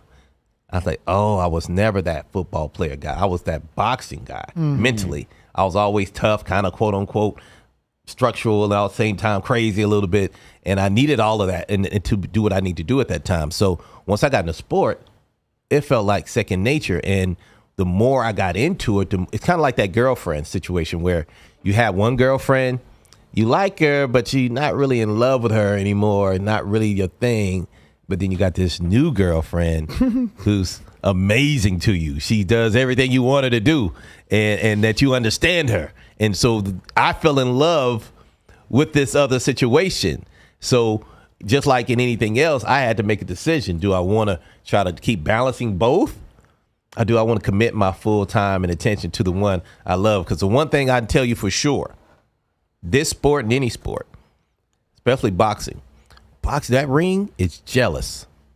You start flirting with something else, I can promise you she gonna make you pay for it. And that's the truth. And that's in anything else. So I decided I'm gonna commit 100% to this thing and give her everything I got. And in return, I expect to get everything from her as well. And that's what it's been. Coach, and now that you're getting what you're getting from boxing, it's kind of opened up a lot of opportunities and doors for you. You're doing some commentary, right. You're doing some public speaking, you're doing some modeling. Right. Talk to us about the opportunities that boxing have brought outside of the training aspect for you. Oh man, such a blessing. I have so many things to say about that, but I'll start with this. About 3 years ago, I had a speaking engagement, and I had a guy who was probably 17, 18 years old. He said, Coach Wade, I'm about to graduate high school. What's the best advice you can give me in order for me to be successful? I had to think about it for a minute. And I told him, if I was to give you advice, my advice would be to you, find one thing that you're really, really good at, one thing that you really, really love, and put your everything into that one thing. And it's that one thing, once you become one of the best at it, which will help you transcend into all things. See, what I'm saying is, once I got into track, it gave me an opportunity to train with all these different situations, then transition me into boxing. I put all my energy into boxing and got to a point where I got to a level where people value me in a certain way, which opened these doors for commentating, public speaking, modeling, as you say. And that's how you get those opportunities. You have to make sure, you think about NFL players. They get so good at what they do, they want to put them on ESPN or Fox, and they want to get them endorsement deals, selling cars, selling Viagra. You know, they got so good and so visible that these other entities wanted to be part of what they are and what they represent. And that's what you have to do. So what boxing has done for me, not only has given me these opportunities, but just as of December last year, I got Larry Wade Day in Las Vegas. December 15th, right? December 15th is Larry Wade Day in Las How'd Vegas. you do that? You know what? The city called me. I want to say like November. And they were like, Coach Wade, we really watch what you've been doing, your impact to the community, your impact to the city and to the youth. We value that, and we're going to give you your own day. So they gave me a proclamation for Larry Wade Day for December 15th. And that's one of the biggest honors I can ever, say I'm received. And that was based on just my work in the sport of boxing and my help in the community, things of that nature. So that is what the sport of boxing has provided for me, on top of being able to create some champions and provide a secure life for my family. That's amazing. Thank you. That's pretty much one of those ultimate accomplishments, to have a day or a street, Yeah. For the city to acknowledge you on that level, and you're not a politician. I think that's an amazing. Not a politician yet. Oh, okay, Jesse Vargas. Yeah. Well, you know what? Here's the thing. If you're really active in the community, right, and you're giving yourself to the community to make people better, it's not hard to find yourself in a position, or see yourself in a position where you're impacting them on a larger scale, right? This has been a conversation about potential involvement in the politics. At this moment, it's not the direction I'm going. I'm really in love with what I'm doing. Maybe another 10 years down the line, maybe I'll be interested in it, or even 5 years. But at this moment, it's not the current conversation. But it is a conversation that's been held. I want to know what sort of politician, though. Oh.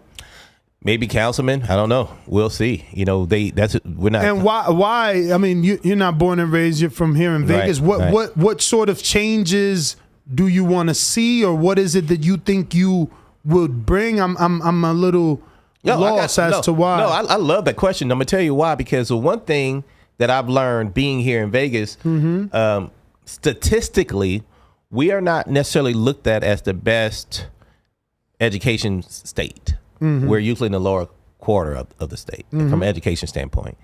And I feel like a lot of times our youth don't have the opportunities, mentorship, and our locations to kind of help direct them. So, for example, if you know trainer Barry Hunter is in DC. He's in one of the community centers up there, and they just opened up a second one where he's reaching out to the at-risk kids, and the gym becomes more of a location of security, a place, a safe haven for them, and him be the quote-unquote trainer / dad / mentor. He's helped so many kids in that area do that. Why wouldn't we have something like that here in Las Vegas?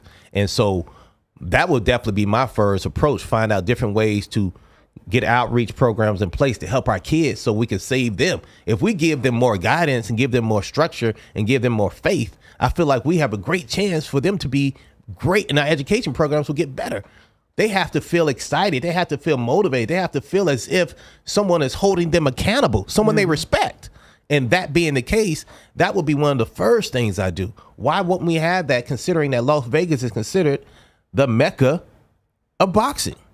Why wouldn't we have that? And we don't. Absolutely. And we've already seen that Vegas can bring people to the table. They've already had people who's world champions to come from Las Vegas. And then all the champions move to Las Vegas to train. Definitely. Coach, talk to us about this picture here. Oh, why would y'all put that picture up there? You know what? I was blessed enough to get a scholarship to Texas A&M University. And if I didn't have that, I probably wouldn't be able to go to college. You know, financially, my family wasn't able to get me there. My talent got me an opportunity. And through that, I was given a chance to compete at that event that you saw, which is called Texas Relays. I'm not even sure what camera I'm supposed to be looking at, but So that's your camera. okay, Yeah, that's your camera. So got that opportunity at that meet, that particular meet. I was at Texas Relays, which is a big meet in the state of Texas where I was born, and it gave me one of a few opportunities to go to my hometown and let my family and friends see me compete. But more importantly, when you look at that picture, you see intensity, you see passion, you see drive, you see someone who is dedicated and determined to get it done. And that's what that was. And I was just happy to be able to share that with my family and friends at that time. What's up with the tongue, Coach? That's a Michael Jordan thing, man. He come from that era. Listen, I wish I did come from that era, but I wish I can say I really pay attention to it. But if you watch every race I ever run, my tongue is out. And as a kid, I used to sit down, watch You got another one? Yo, you actually running. I run it with my tongue. It's not on purpose, though. When I was a kid. What the hell? Yeah, my mom used to pop me in the mouth when I would watch TV because I would sit there, my tongue would be out. She's like, put your tongue back in your mouth. It's a concentration thing. I do it when I'm concentrating for sure. I don't even know it's there. That's hilarious. No, my grandfather, when he would do any work around the house, he would always have it, but out the side. Yeah. And then like he'd move it around, and I'd catch myself sometimes. I'm like, if I'm doing something, I'm like, yeah. You concentrating. Yeah, I'm like, it's just fuck. you concentrating. Yeah. And I never intended for it to be that way. It's just something that came second nature, and I never changed it because that means you got to actually focus on it to change it. I'm focusing on whatever's in front of me at that moment. So I wish I could say something else about it, but it definitely helps me concentrate. Talk to us, Coach. I wanted to ask, now that we are on the track subject, obviously yourself and your wife are coaching the UNLV ladies team at the same time. What was that like for you? Obviously, with such a busy schedule, to be able to share that experience with your wife. I was training at the college with my wife. Was she your wife at the time? She was. Okay. And respect to my wife, she's a 2-time Olympian, so she's a beast in herself, and now athletic director at the College of Southern Nevada, or assistant athletic director. And a lot of cold nights sleeping on the couch. Really? Yeah, because of differences at work. Well, yeah, because you got to understand, we're both coach the same events, right? She brings me in to do the job, and we don't always see it the same way. We don't always see things the same way. And I would love to say, you leave work at work and home at home. That's not how it works. No. You carry it with you. And so there was a lot of times where we didn't agree. There's a lot of times I'm like, hey, let me do my thing. You do your thing. But it's hard to do that when the wife is actually the head at the time. She's the head coach at the time. So she actually gets to determine what happens. And so it was a lot of nights where we didn't agree. But then there was a lot of great times, too, when we were able to enjoy winning together. I mean, this ring right here, well, actually, I only have this, my world championship ring, but my other ring that I had is from us winning championships, and we were able to share that together for the first time for the college to ever win the conference championship. So those times are good, but you can guarantee it wasn't easy. I don't care what nobody tells you. It's not easy. I see a lot of the girls you recruited from your home state of Texas. What is it about Texas, and how deep are your roots still to this day to Texas? Because clearly you're going out there and bringing talent out this way and doing things that haven't been done at UNLV. Right. Well, here's the thing. There's a few states that always stand out. You got Florida, you got California, you got Texas. These are probably the top 3 states in the whole country that have speed. right? Mhm. There are other states that have it as well, but those are probably the top 3 most recruited states, possibly because of the weather, right? And so when I got into this game, the first thing I decided I was going to do is, if I'm going to get big talent, I got to go to an area where people actually know me and respect me, right? I spent 15 years in California. I knew I could get kids there. I was born and raised in the state of Texas. I knew I could get kids there. So I went to my resources and asked my coaching friends and people who saw me be raised in the sport to allow me to train their athletes. They gave me an opportunity. We were able to start getting some top talent. And it's amazing because things that they said we wouldn't be able to do, like get top 10 recruits, we did. We signed top 10 recruits every year. How are you able to do that? Just I got that answer. Okay, go ahead. I got that answer. Here's the thing. College, a lot of times, they like to recruit based on what sparkles and what shines. They got these $1 million facilities. They got all these different things. And when you come on a recruit trip, they show you these beautiful locker rooms, all these beautiful uniforms, and they talk about the education as well, but they trying to pizzazz you with all the beautiful track and fields and all the different things going on. But what they don't do, and this is how we were able to put it together, the coaches no longer sell the personal side of things.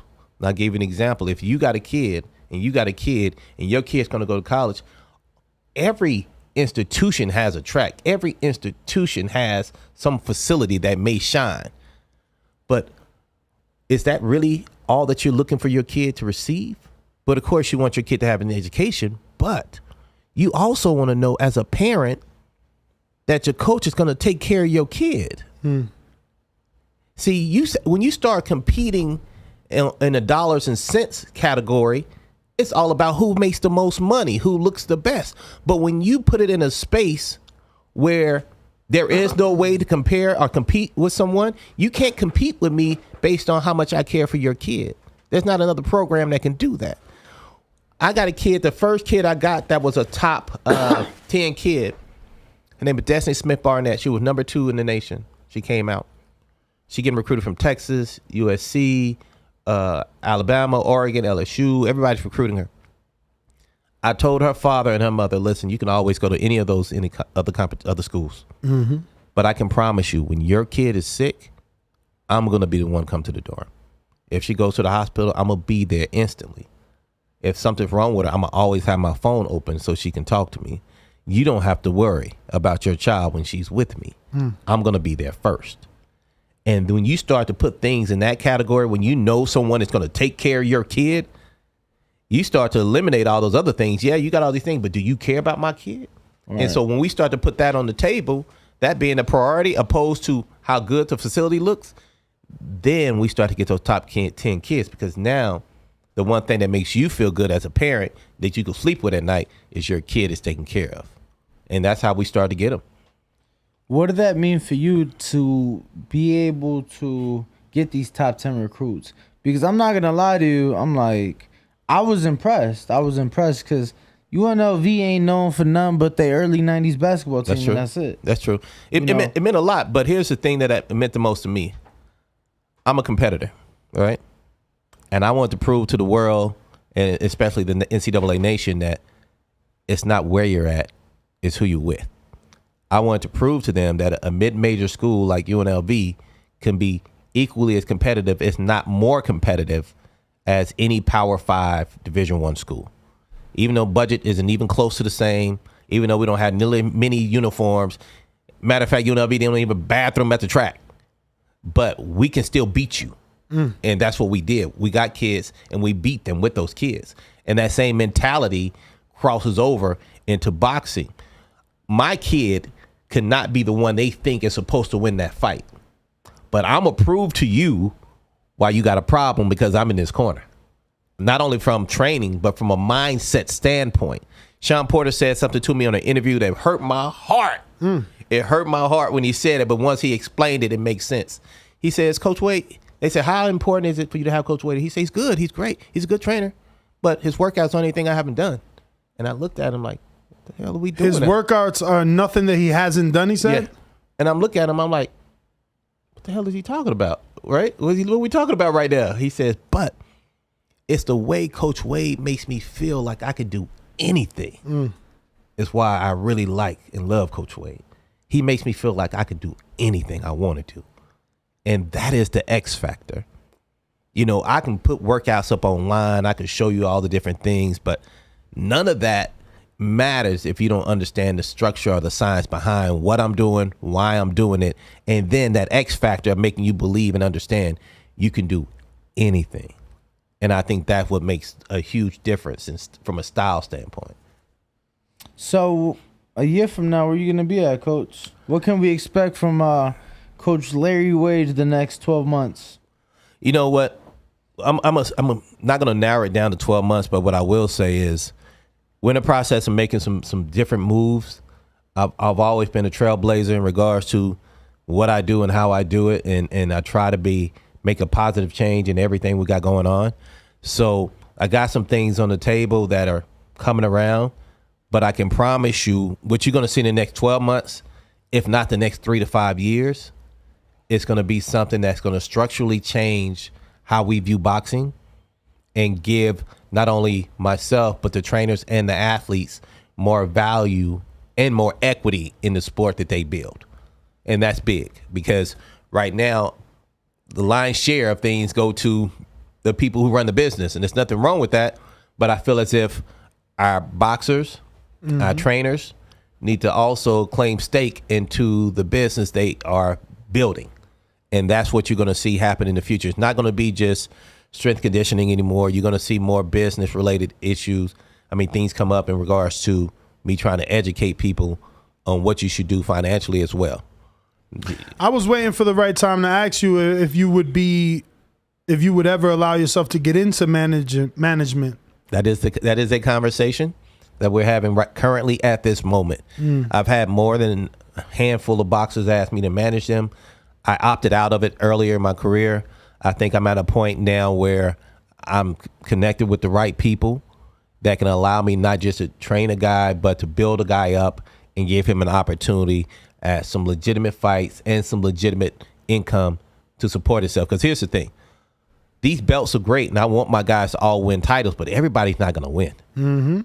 But you're able to use the sport to make a living for yourself and have an opportunity to provide for yourself for the rest of your life. That's equally as important to me as putting that strap around your waist. You get a guy, just say, I'm just going to create a name, Leroy Jackson. Say Leroy Jackson never gets that world title, but he makes $3 to $4 to $5 million in his career. This is an opportunity for to change his life and possibly his kid's life for the time to come. So that's really a lot of my focus, not just making them successful, but making them successful in life as well. And that starts with understanding the financial side of things and educating them as well. Well, we definitely got some questions from the people here. First one is coming from James Valdez in San Antonio, Texas. He says, do you know a person by the name of CYP? If so, how did you come to know him? If so, how did you come to know him? He makes this show very interesting. Shout out to CYP. Yes, his name is Carlos Moore. I know Carlos very well. Carlos was a great track athlete himself.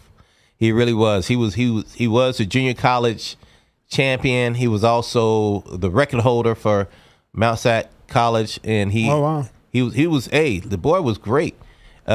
He ran pro, and I trained him and his wife actually in the sport of track and field.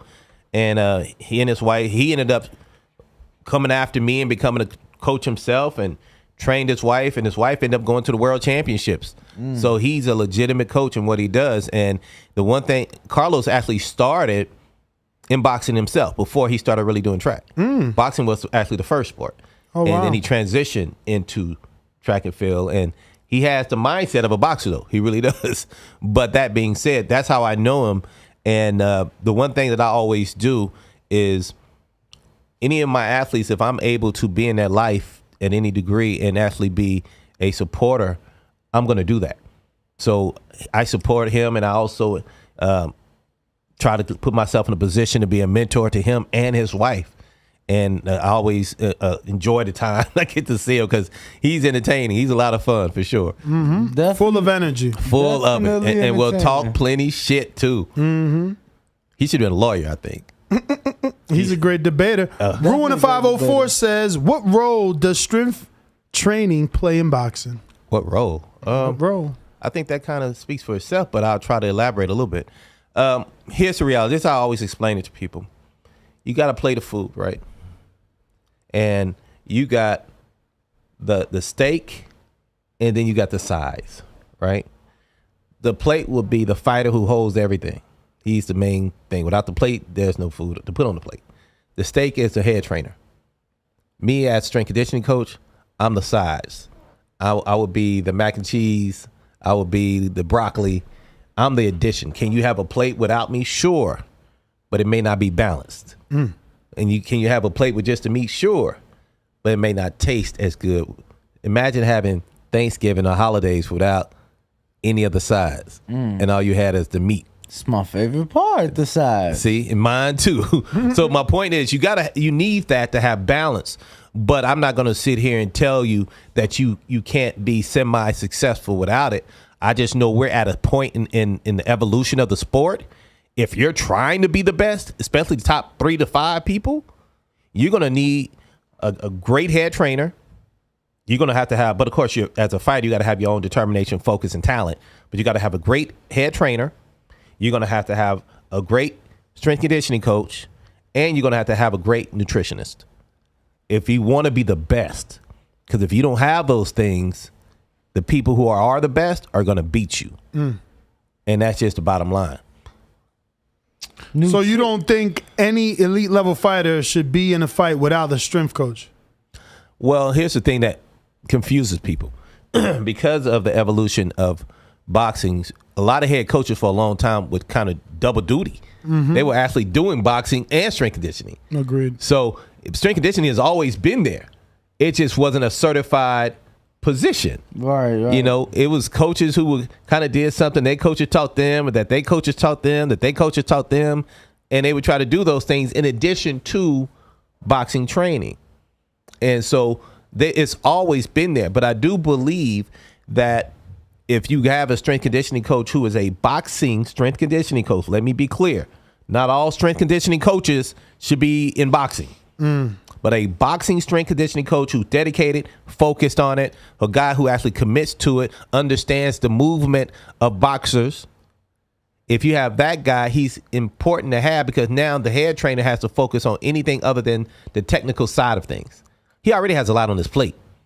He has to focus on the technical side of the thing in order to be successful. And the one thing that we have seen all day, I remember Sean Porter and I having a conversation. I say, Sean, I can get you in shape, in the best shape of your life. But without your father being in your corner, he's going to get your ass beat the whole time. Larry, speaking of getting Sean in shape, were you part of the Crawford camp? Yes, I was. What the fuck happened?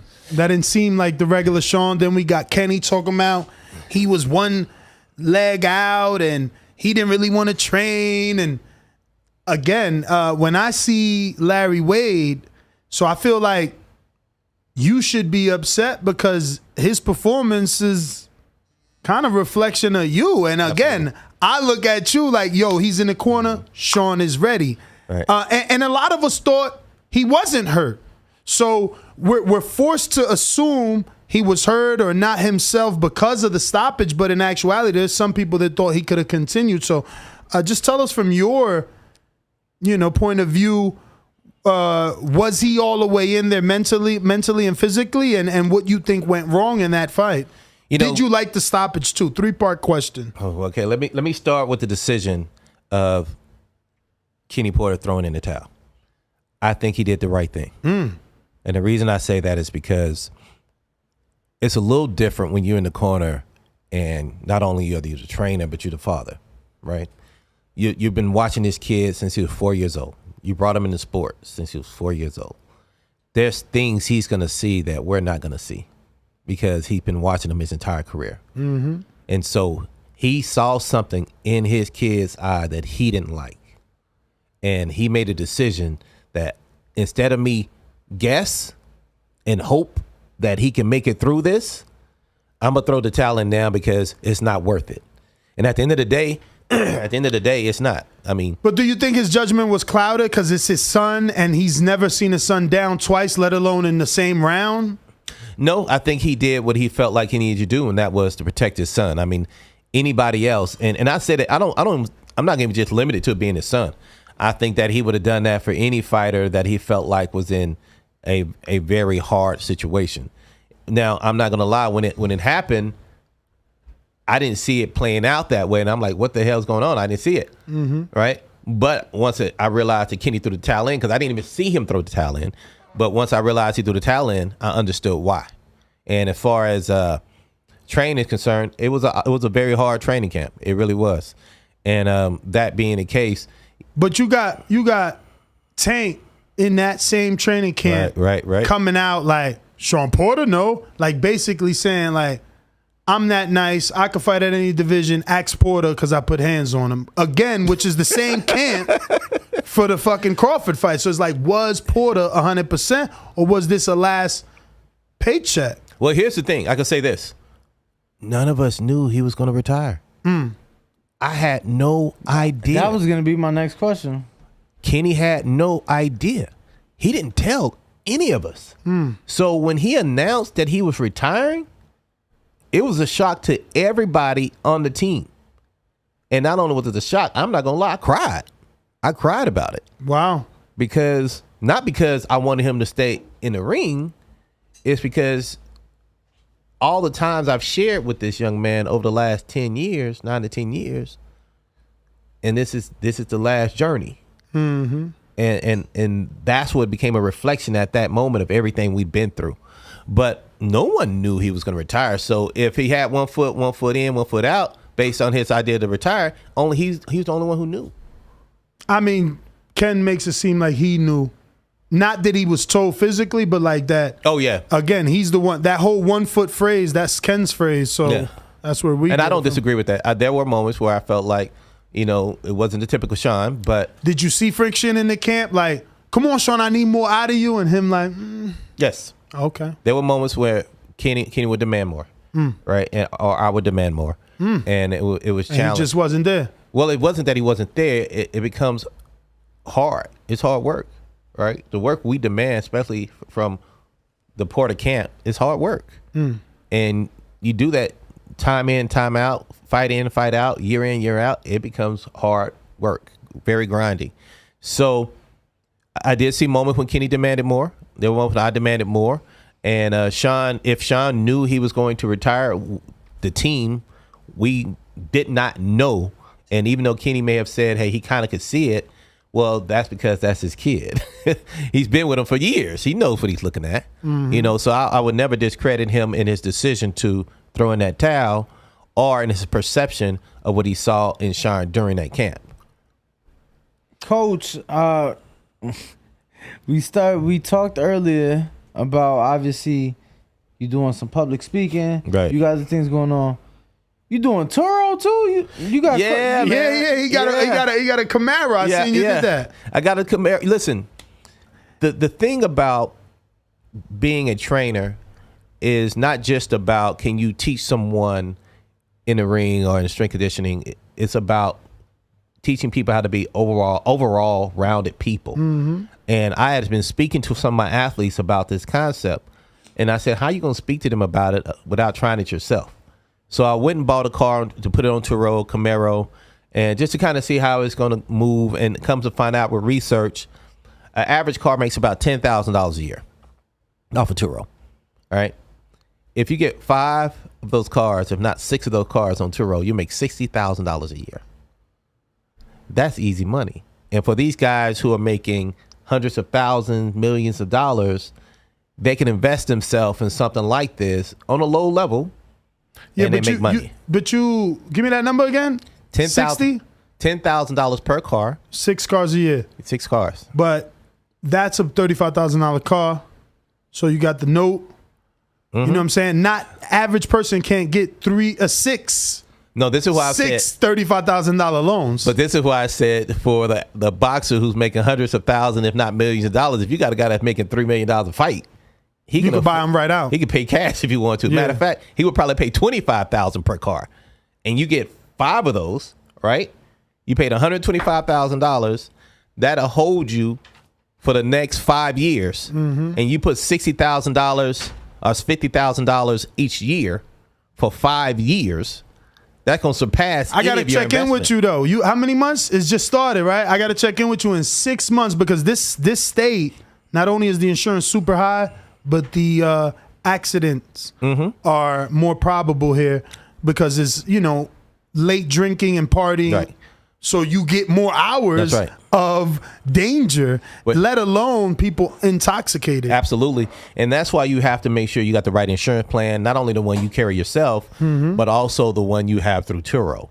And you have to also make sure that you umbrella it under an LLC opposed to your personal. That way you're protected, and if something does happen, In the event of a lawsuit. Yeah, and they're protected as well. So Turo covers, I think, up to $750,000 worth of damages on top of what your regular insurance covers. So if something does happen and the car is total or done, then everyone's covered, protected, and you can move on with life. But that's in business. Everything happens. You have to be prepared for whatever. Did you construct a certain sort of profile that you want to rent to? Yes. With this particular car, yes. This is the more fun. I'm in for the weekend. We want to drive down the strip. You put an age demographic? No. Oh, no. okay. But You left it open. I left it open, yeah. So if you want to, because you wouldn't, it's hard to do that because you get some 25-year-olds and then you get some 50-year-olds that want to do the same thing. Now, mind you, I'm not that far away from 50 myself. I like to drive down the strip with the top down as well. So I think it would limit myself if I did that. Absolutely. That's And let me just mention this too. One of the first things I did once I got into the sport was try to understand the financial side of it, right?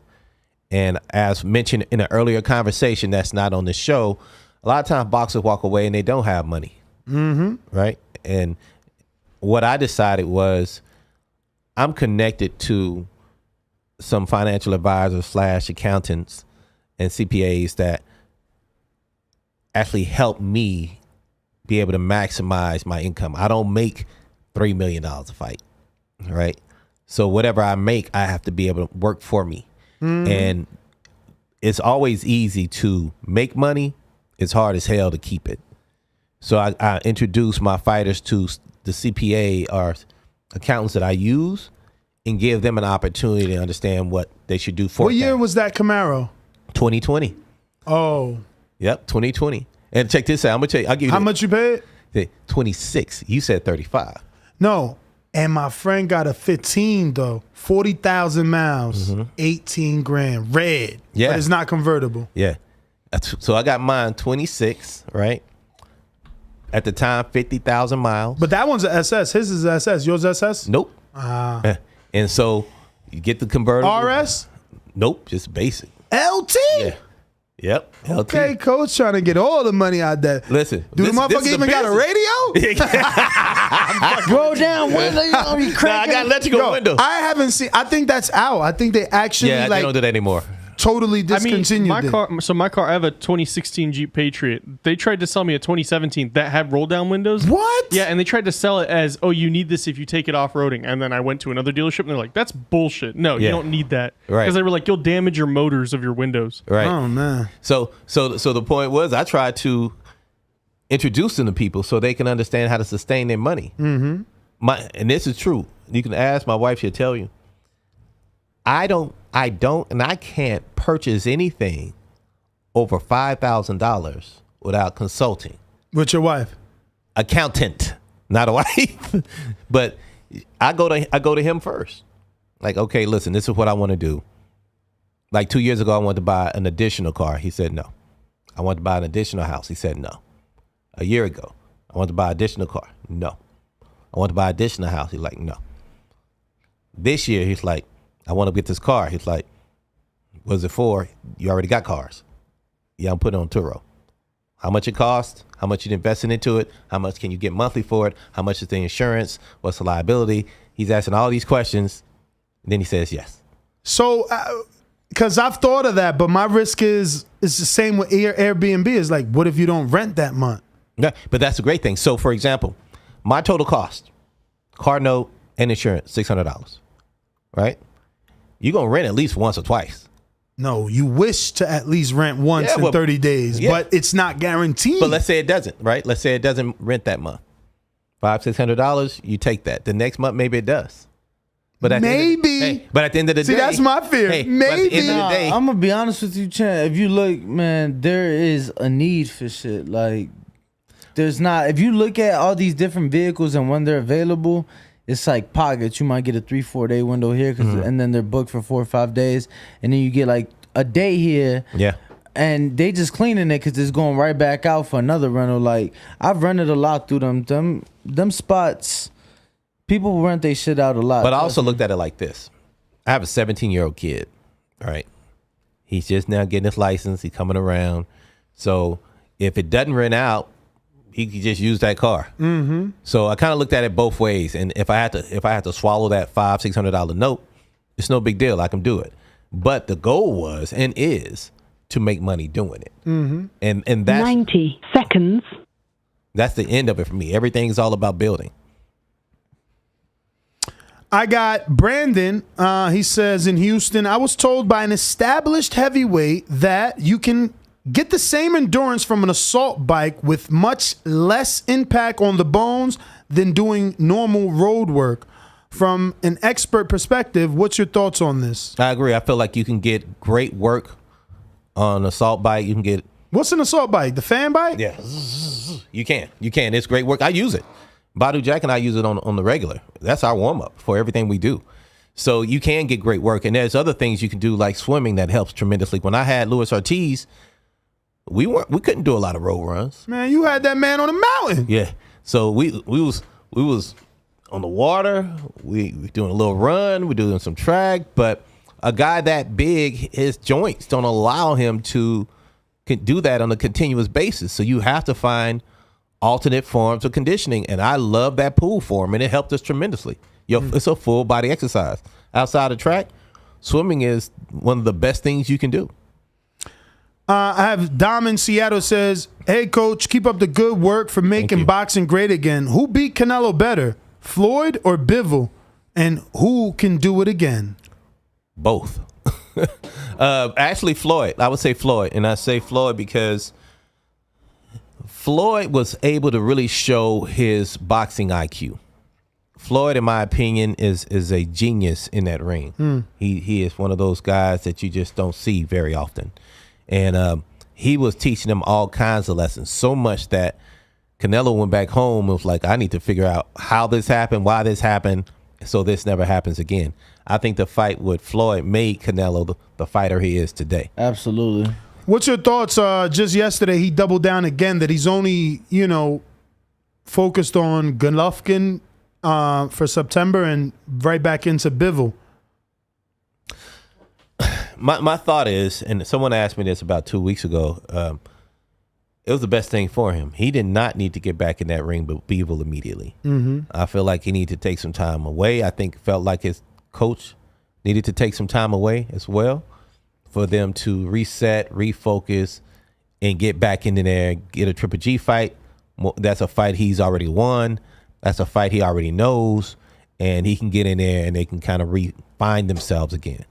If they can win that fight, because Coach Banks now is his trainer for Triple G, so I'm excited to see what Triple G is going to bring to the table with Banks.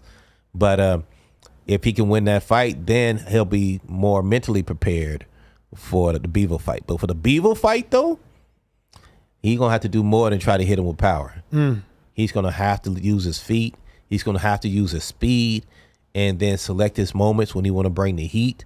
I felt like in the Bivol fight, he was trying the same concept that he tried with every other fighter, intimidate them, bully them, hit them with hard punches, break them down, and get them out of here.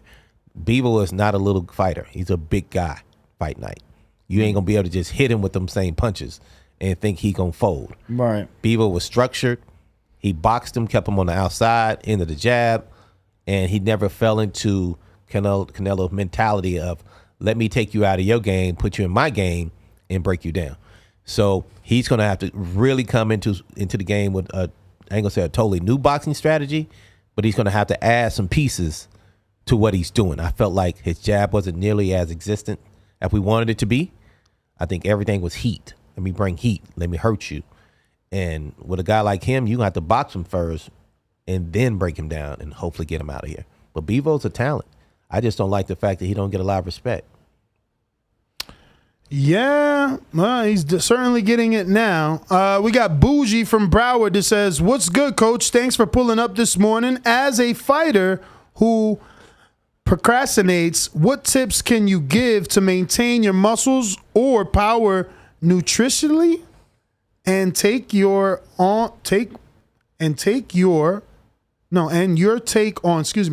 take on Canelo going vegan against Bivol fight." Sorry, that's something you don't like either. He hated that he went vegan. Yeah, I don't agree with it. You don't agree with that vegan power? I don't agree with it. I mean, let's start out with procrastinating. Let's start with that. I'm a firm believer in this, and I think I may have mentioned this to you in a different conversation. Procrastination and your behaviors don't just exist in one area. There's a saying that we use: the way you do one thing is the way you do everything. Oh yeah, in the gym, the way you hit the bag is the way you fight. Right. So if you're procrastinating now on whatever it is in the boxing ring, you're gonna procrastinate with eating right. You're gonna procrastinate with the workouts you asking me to give you information on. You're gonna procrastinate on doing the nutritional things you're requesting. You have to start with that first. Address you procrastinating. Make sure you put everything up and do everything at the highest level. Hold yourself accountable. Then, only then, when you train yourself to function differently, can you even have a conversation about all these other things that you want advice on? Because it doesn't matter. It's just a waste of time and energy to give information when you're going to procrastinate on doing it anyway. It always shows up. Do not believe it doesn't. When you see a fighter quit in training, they will quit when it gets hard in a ring. They will quit when it hurts. You build yourself physically and mentally for whatever it is you want to do prior to that moment. I had a guy quit and I blew his head out the water, and it's on video. I didn't know it was gonna be on video, but I went crazy because at the end of the day, as a trainer, let's say Nesh, you're in the ring and I'm training you. I'm responsible for you getting back home. If I don't get you back home, I hold that on my own. So I can't allow that type of behavior. So that being said, you have to address being procrastinating first before we address any of those other things. All right. Looks like we got the best dad ever in Baltimore says, with Tank knocking out Rolly with one punch that didn't look as powerful as his other punches, what are some of the things you will do to strengthen his chin in the future? Thanks for coming on the show, Coach. No problem. Hey, well, here's the thing. That punch is deceiving. You got a guy who's running into it and a guy who's throwing it. That impact is different.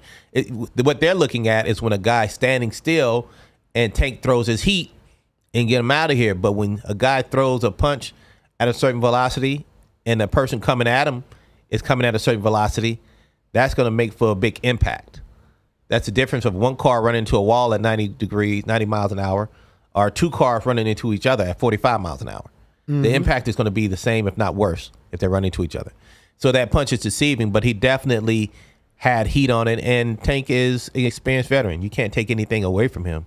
And as far as strengthening the chin, you can do all type of neck exercises, but hits from a neurological standpoint, you can do some things to kind of help them, from an equilibrium standpoint. But at the end of the day, it becomes an internal thing. Can your brain sustain that impact? That's why people get concussed. You can't fix that. So the more concussed you become, the easier it is for you to be concussed. That's scientific fact. So we can do a lot of strengthening things, but at the same time, you have to also understand the neurological side. And I think in regards to Rolly, he's fine. He actually, that night, he was good. He was okay that night. So. When are you expecting him back, and are you expected to work with him again? Yeah, people didn't realize I've been with Rolly 2 years already. They just see it now based on him getting a lot of, TV time and things of that nature. But he'll be back soon. I think he may have an opportunity to come back before the end of the year. But if not, definitely by the first of the year. I'm also looking forward to Caleb Plant being back in this fall as well, along with Badu Jack. He's going to be fighting here soon. I also expect Shane Mosley Jr. to be back here soon, and maybe Robesi Ramirez as well this fall, and Jesus Ramos this fall. So a lot of these guys will be having opportunity to fight, and Jeremiah Milton, who we've been working with since he went pro. You know, he should be coming back this fall as well. So a lot of guys. August 6th, right? Just announced it. Jake Paul undercard in New York City. Yep. So that's expected as well. You know, so you got a lot of guys that I'm training that's going to be hitting the scene here real soon. But I'm excited to see Caleb's return. I'm excited for that, and I'm excited to see Rolly's return. What's your thoughts on Rolly versus Keith Hunter as his first fight back? Do you like that Keith Hunter fight? I love it. I love the fight. Last coach that was in here said that's a dangerous comeback fight for Rolly. No, I love the fight. I think that Keith Hunter is a big talent. He's very talented. But I feel like both of those guys have a certain level of ability, and I would like to see both of them fight at some point. I don't know if that's right now, though, for Keith. But I do feel like as far as Rolly is concerned, he has an opportunity to fight still some of those top 2-3 guys. You know, I feel like Pitbull, even off the loss? Yeah. No tune-up. You want a Pitbull fight, no tune-up. I would love it. Wow. Because he built different. Rolly doesn't think like everybody else. His mindset isn't like everybody else, you know. Is he back in the gym? Because I seen him, but I ain't seen him working. I just saw him yesterday. He's back in the gym. He's been back in the gym over a week. And he's just talked to me yesterday. He wants to get back with me next week. Get back into the work. So he is definitely a star in the game as far as 35 is concerned. And you can guarantee, I know for a fact, the networks have already said to him, as soon as you come back, you'll be right back on the main event type situation. So he's going to be right back in there. You got to remember this. Tank is a great fighter, but at the end of the day, he needed someone to fight that people wanted to see win or they wanted to see lose. They sold out Barclays. I still haven't seen the pay-per-view numbers. What do they look like? I don't know, man. They keep those things tight to the chest. But I do. But I heard it did well. I know. And we heard Rolly got paid substantially well over what is being reported. Way over. I can't speak. I just know that he got paid well. Yeah, so no, that he got paid well for sure. That confirms it then. Nah, I don't know if that confirms the numbers we heard. I told you I believe him. You don't. I told you I believe him. No. I believe him. I will say this. I heard okay. One of his trainers damn near made a half. That sounds like a lie. Not that he made, that's what Rolly allegedly gave him. Like on some gratitude shit. Here's 400. Look at his face. Damn, you're supposed to be fast as the engineer. I don't know. No, that's too much then? I'm not saying that. I don't know about that. I can see. It's hard for me to speak on other people's money. I can only speak on mine, right? I mean, you were paid well. Yes. Were you paid above average? Above what you let's put it this way. Did you get a bonus? Did you receive more than you were supposed to? I'm going to say no. Okay. I'm going to say no. And I say that for a specific reason. You know? Oh, taxes. All right. So you did. Scott, the Christian Vice fan. What up, Coach Wade? Thanks for blessing us with your presence on the Boxing Show podcast. Excuse me, the best boxing podcast on the planet, TBV. First, I just want to say I believe you're the best strength and conditioning coach in the game, hands down. What NFL athletes have you trained in your career? Oh, man. You know, most recently, I'm still doing some NFL guys. I kind of walked away from a long time. And I had a guy who's really close to the family a year ago asked me to train him. And I was against it only because I was trying to stay strictly boxing at the time. But a guy named Thomas Graham, who is for the Chicago Bears now, he was a starting DB last year. He's also All-American and DB for Oregon for 3 years. his family knows me very well, and they asked me to train him and prepare him for the combine. So he forego his senior year and moved to Vegas for that full year to train with me. And he actually got drafted, and now he is the DB for the Chicago Bears. So he is the one guy that I will put my emphasis on right at this moment, mainly because of what he did. I mean, it's hard to take a chance to say, hey, I am not going to go to school my senior year, and I'm going to put my faith into this trainer to get me to the league. And now he's started at the end of this rookie year. That would be one guy. The other guy that I want to bring up is the guy who actually got me involved into the NFL side of it, and his name is Brandon Manumaluna. He was starting tight end for the Rams when the Rams were going to the Super Bowl back in the day when they were St. Louis Rams. And then he also played for the Chargers for 5 years when they were division champs. And then he also played for the Chicago Bears when they was division champs. And he's the one who actually got me started into it. And matter of fact, I named my son after Brandon. So my son's name is Brandon as well, based on my relationship with him and all the love that he showed me as a trainer and as a person, coming up in the NFL ranks. So I still work with those guys. Thomas, as long as Thomas wants to train, I'll always be here to train him. Is it anyway? I got Big Casual. Big Casual says, "What's up, Coach? Out of all the boxers you trained over the years, which one would you call the most athletic?" Gotta be Sean. Sean is like, I don't think we'll ever find another Sean style like that. That style will never come when back. you say the word athletic, I don't look at it just boxing. I look at a guy who, if you said, hey, you got a guy you want to play basketball with, you want to play football with. Didn't Sean have college offers to play football or something like that? Absolutely. Sean had 1,000-yard seasons, multiple 1,000-yard seasons. I could see him being a running back. Yeah, he had 1,000-yard seasons. It's documented. You can find it. And he had letters to go to college. He just decided he wanted to play, be a boxer. But it's kind of a toss-up. And I say that because I think that most people don't realize, but Caleb Plant is hella athletic, man. The boy got mad vert. He could probably vert 42 inches. The boy is strong, explosive. He can run. He can catch. He can throw. These are all things him and Sean both do at a very high level. I mean, when you see him in the ring, you just see boxing stuff. But outside of that, he is good. He's a very good athlete. So it'll be a toss-up between Caleb and Sean, but they're very, very talented.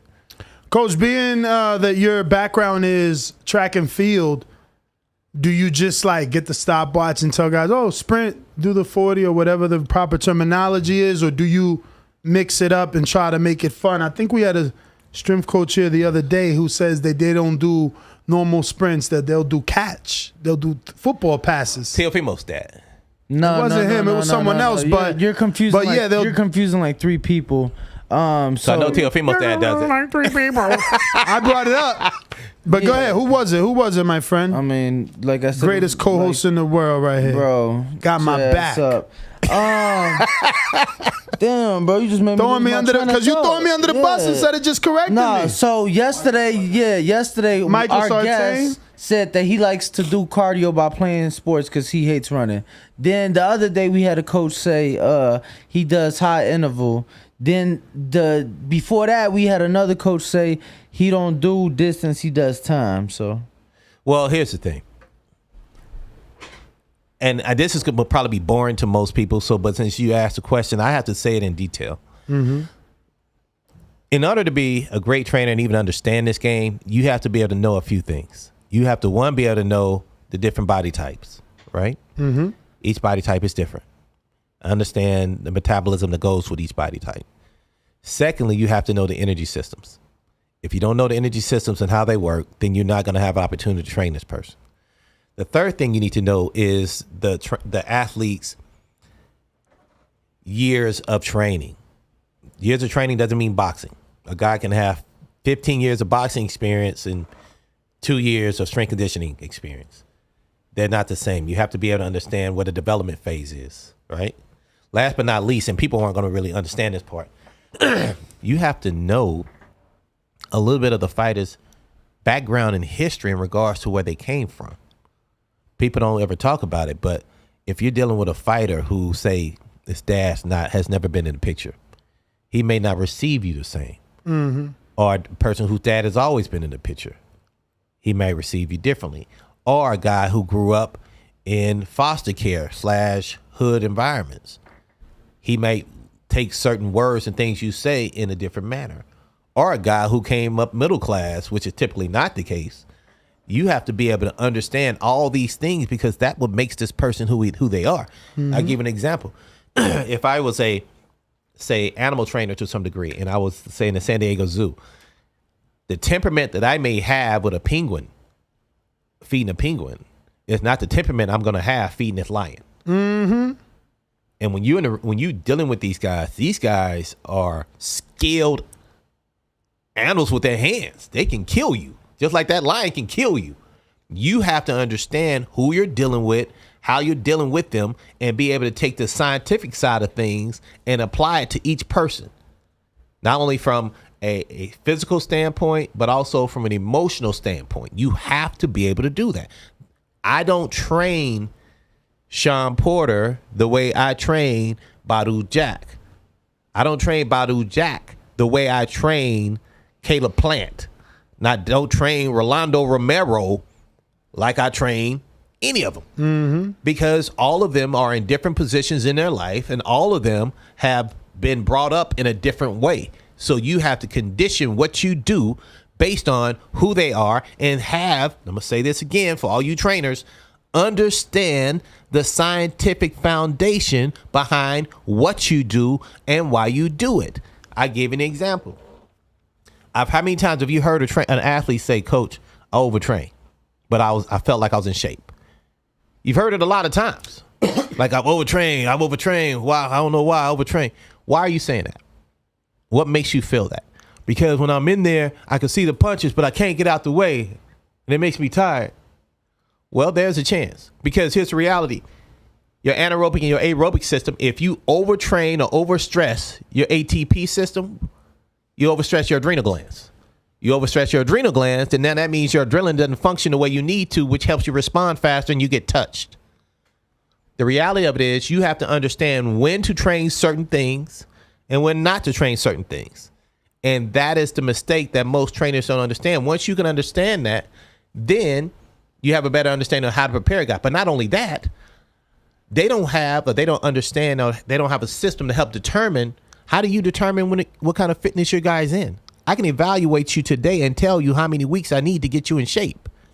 Just by me evaluating. It may take me 6 months. It may take me 6 weeks. But I evaluate you first. Mm-hmm. You don't go to a doctor and the doctor says, "Hey, I got the flu." He said, "Here's some medicine." He does the evaluation first and he breaks it down. Then he gives you a guesstimate of what he feels like you need based on his experience and his education.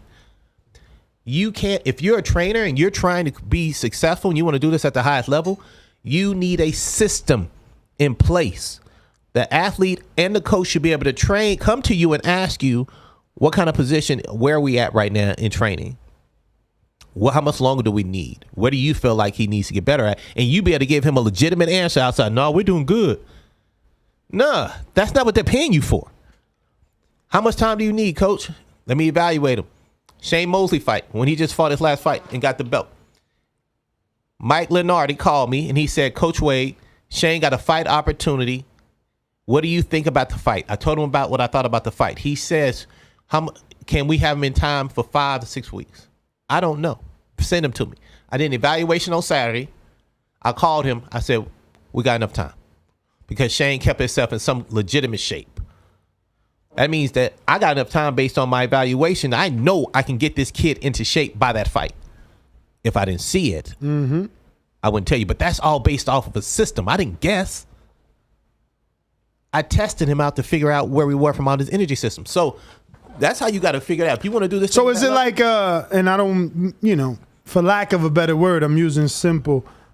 Is it as simple as like when we was in high school and a gym teacher would do an evaluation on where you at? Like, does Shane have to come to you and you're like, "All right, give me 20 pull-ups. You see how many he does in a minute. No. Give me 100. Like, what's the evaluation process? It's basically like? Oh yes. So basically, it's testing the energy systems first, right? So you got 3 major systems you have to really work with. 2 in anaerobic and 1 in aerobic. Aerobic system is anything of continuous work after 2 minutes, right? So that means all the long runs that you saw Muhammad Ali doing, all the guys doing, it was very essential. But a majority of the 3-minute fight isn't in the aerobic system. A majority is in the anaerobic system. Anything under the 2 minutes is anaerobic. So you have to go chase your anaerobic lactic system, and you have to check the ATP system. The ATP system is what you guys may see with the short sprints. That means your muscles do not need oxygen to perform before they start producing glycogen, pushing it into the muscles to make it feed it for the lack of oxygen. That will be your combination. Sound like you rapping right there. Yeah, I'm lost in the motherfucker. Yeah, I say it's like oxygen, rockogen. I'm like, oh, what the So fuck? you have to be able to understand the science. So if you're a boxer and you see a guy shoot a couple combinations, like for Stevenson, when Badu fought Stevenson, I paid attention to the fight. He would throw a 4, 5, 6 series combination and then have to rest for 13 seconds, if not 20 seconds. So that tells me from a training standpoint, he's not really attacking the ATP system the way he needs to. He's doing his anaerobic work and he's doing some of his aerobic work, but you shouldn't throw a combination and have to be tired. If you go back and look at Sean Porter's fight, he threw a combination, pop, right to another combination, pop, right to another combination. That's what made him different, and that's how he was catching guys a lot of times. But that means his energy, his ATP system had to be at a certain level. If you train that system too early, then that's when you see guys say, Coach, I overtrained. I couldn't get out the way. That's what you see. But you have to know when to do it. And that's why you got to have cycles of training and mesocycles of training and understand where that's at per person and be able to gauge that based on your system of how you regulate the training. Okay. Hopefully that wasn't too deep or too confusing. Nah, not confusing at all. I think that's the last one, even though our producer slid an extra one, and obviously he's with the team. He says, settle this once and for all, Coach. Which place is hotter? Vegas or Houston? Houston, Atlanta, Vegas, girl. Now, I'm going to tell you my thing is I'm not born in Vegas. Texas, right? I'm born in Texas. Born and raised in Texas. Yeah, that's why he's asking. Okay. But I don't know about Houston, even though I've been to Dallas and Frisco I've been to Houston plenty a lot. Too damn humid. I can just compare Vegas to Florida, where I just came always from. The conversation, though. It's never been about Houston. It's always been about which is hotter, Florida or Vegas. Well, Earl just posted that Dallas was like 120 in his gym, so we got to start talking Vegas. In the gym, though. In the gym. We're talking about, here's the reality. Vegas is hotter, temperature-wise. But it don't feel like it. But Texas feels hotter because the humidity stays on you. Man, you can go. I just came back from Texas, and I can promise you it was about 10 degrees difference, if not 15, but it felt hotter in Texas than it felt in Las Vegas. Because of the humidity, right? Because you can't escape it. And that's what I said, like 96 or 93 here, I mean in New Jersey or in Florida, still doesn't compare to 110 here. I agree. I was in 110 yesterday going to see houses like it was nothing. Right, Like easy that work. shit don't bother me. Right. And I don't sweat. Like Right, I dry feel like heat. you go outside in Florida or Jersey at a 90 something, you automatically your shirt is getting all moist and shit. It's like out here I'm cooling. When I lived in Texas, I actually stopped using lotion because it would make me sweat so much because of the humidity. In Vegas, you better put some lotion on. Yeah, because it's over dry out this mouth. Over. But that is the last one, Coach. We're going to go ahead and take this quick intermission, take a picture with you. If you can, please give out your social media for anyone that hasn't been following. I got to actually put you on the spot. We've been hearing from a lot of people, right? So we'll be interviewing just random people. It's like, bro, why don't get with Coach Larry? Man, I tried. Stop it. Swear to God. Come on, At least man. 5 fighters like, man, I tried, man. Coach like, nah. That's not true. Yo, they said, I'm being real. They said that you are not for everybody. They got to be in a certain tag. He said, one dude answered like, oh, nah. I talked to him, but I ain't making enough yet. I'm like, word? That's not the case. This is what the case was. I'll be honest with you. It's multiple people, Coach. Yeah, but I'm going to explain it why they may say that. At one point, as you guys know, I was a college coach, and I was salaried college coach, which means I have a responsibility to the university to be at the facility, do administrative work on top of coaching the kids. That's one job. Then I was coaching and training boxers as well. The average boxer and during a camp takes 3 to 4 hours a day. The average, right? For me, because I go to the gym and I also You working with them 3 hours a day. 3 to 4. Just strength and No. Oh, the whole thing. The whole thing. 'Cause Okay. So, say for example, Badu's in camp. I go to the sparring. I'm watching the sparring. I might even do shield work. Then I go to the gym. Body shield work. Yeah, body shield work. You Yeah. taking the punches all the time. Okay, that's not new. That's an ongoing thing. So I would go to the gym. That may be an hour and a half, maybe 2 hours, and then I see them again for a later session, which another hour and a half. Right. The average person takes 3 to 4 hours per camp. There are times when I got 3 camps going on at one time. So if you use those numbers, just say 3 just to be nice. 3 times 3 is 9. So that's 9 hours of my day on top of working at the college. So it didn't. Oh, so this was early on, you're saying? Yeah, this was until a year ago. I stopped working at the college in 2021. So it wasn't until 2021, actually 2020, I went undefeated that year as a trainer. We didn't lose any fights. And then when 2021 came, I said, you know what? I'm going to officially walk away from this and make this thing 100% of my day every day. And when I was at the college, I had to be very limited. I had to really decide on who I was going to work with based on I had limited time. And so at that time, I already had 2 of 3 not world champions. So I was committing all my time and energy to them opposed to bringing in new guys. Now I do have I am full time with this thing now. And also I hired a guy named Devron Johnson, who's one of my young guys coming up as well. And he actually helps me hold the load. And I'll give you an example. Rolly goes to New York for 9 days. He wants coach to be up there for 9 days. Somebody got to train the guys here. I got a group of guys. So if I'm taking on 20 guys and I'm gone for 9 days, they don't get training. And it wasn't until I hired Devron just a year ago that I was like, okay. Is he local or you brought him out? No, he's local. As a matter of fact, I've known him for over 10 years. He's been training pros himself for a long time. And he was with Stavern when Stavern fought Deontay. And I tried to say, hey, just come over here. Let me teach you some stuff. Come over here. We can put some things together. Took a little time, but I finally was able to convince him. And he's been on board for the last year. And what that does is allow me now to carry more of a load. So when I'm out there with Rolly, he's finishing up stuff here with Robesi. And so when I go out for Robesi or something, then he'll finish up something with someone else. So where he's able to help me manage things. When it's a one-person show, you have to be very selective and get a group of guys who truly understand the demand. Because when it comes down to their success, they want you to be there. And if you can't be there, they don't care if you're working with Sean Porter or not. They don't care if you work with Badu Jack or not. It's about me at that moment. So no, I was limited before. I have opened up a lot now as far as taking on new clientele. But you can guarantee there's still some selection in there. You know, I'm not just taking everybody. It's not something that free fall. You got to earn the right to be in certain spaces. Just like for you, I'm sure you're just not taking the guy right off the street that said he used to fight when he was 10 and interviewing him. It has to be certain people. But I don't knock anyone. As a matter of fact, Robesi was my young guy who I was trying to build up. When I got Robesi, I think he was like 7-1 or something like that at that time. And now he's, I think, 10-1 or something. But he was the guy I was developing up, and I'll continue to develop. I feel like he hasn't been given a chance. He lost that first pro fight. You lose that first one, they immediately throw you to the wolves. They write you off. So he had to earn his way back into grace, and he's still earning his way. Sure is.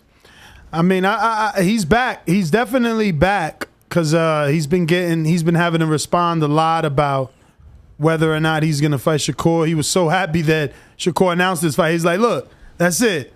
Now you know I'm not fighting him because they keep asking him to fight Shakur. They do realize that this kid is 126, right? And Shakur's at 30. Well, Shakur going to be 35, if not 40. I mean, he's 30 now, but he's going to range up because he's that talented. Basie be lucky to go to 30. I think Basie could even fight 22 if he wanted to. He says no way in hell, but I know he could. He could fight 22, he could fight 26, and he could fight 30. But right now, the key is to focus on trying to get a belt at 26. So it'll be years on top of years before the Shakur fight happens. Yeah, I would like to see him stay there. You know, we haven't seen anyone stay at 26 in a long time. Outside of like Ponce de Leon, that's like one of the dudes that kind of stood in that division for a minute. But Coach, that is everything. I do want to thank you. We're gonna go ahead and take this picture, and we'll be back with an intermission. Go ahead, you guys can go out, and I'll make sure we got any super chats. I don't want to leave anybody behind. Coach, just wrap up your social media. Any final messages, anything like that? Actually, we got your friend Carlos Moore. Carlos, what's up, baby? He is saying let him in. Let me see if he is available, and he is. Yeah, I was thinking the same thing, CYP. Why he didn't hire you? Hey, man, don't be calling me my real name. Don't tell me like that. Hey, I actually tried, and just so people know, when the things started moving, I had discussed with him about the possibility of him and his wife moving to Las Vegas. And CYP turned you down. Well, he had his own thing going on. Come on, CYP. But he and I discussed it, and it's still an ongoing conversation. But we discussed it about 3 years ago, actually. He came out to the house, him and the wife came out, and we were eating in the backyard, and I discussed the possibility of that happening. And as long as I'm doing this, it'll always be a discussion. It'll always be a conversation. Well, there you go, CYP. Carlos. I don't know what happened. We lost him. We lost him. All right, well, we did let you in. We'll be right back. Let me see here. Frank Steyer says, Coach Larry. Frank. Dub is the best. I need 1 month for free. Shout out to Frank over at Top Rank. Yes, sir. Frank is great. All right. Yeah, I think that's it. Everybody got to everything. Just double checking. You cutting it? I'm checking the phone lines. All right. But go ahead. I'll meet you there. We got CYP back. All right. There you go. Yo. Los. We hear you. Yo, man, you still coming out Monday? Yes, I will be out Monday. I didn't announce it, but I will be commentating the LA Unity event, celebrity event on Monday, along with Sean Porter and Victor Ortiz. So we get a chance to go out there and be part of the event. It's going to be a big thing. But yeah, I plan to be there, and I plan to see you and your wife as well. Oh, yeah. We're going to be there for sure. Yeah, man. But thank you for finally coming, man. You know what I'm saying? I'll be bigging you up.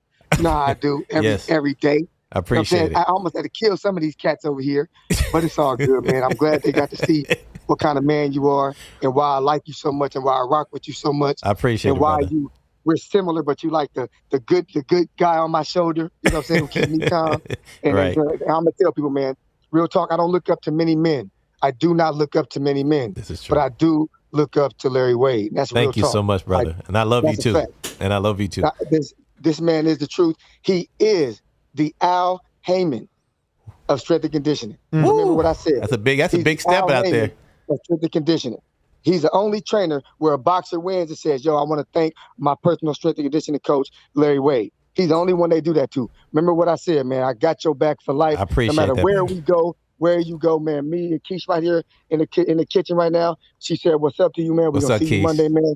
TBV, thanks for the interview, man. Love you. I'm Love out. you too. All right.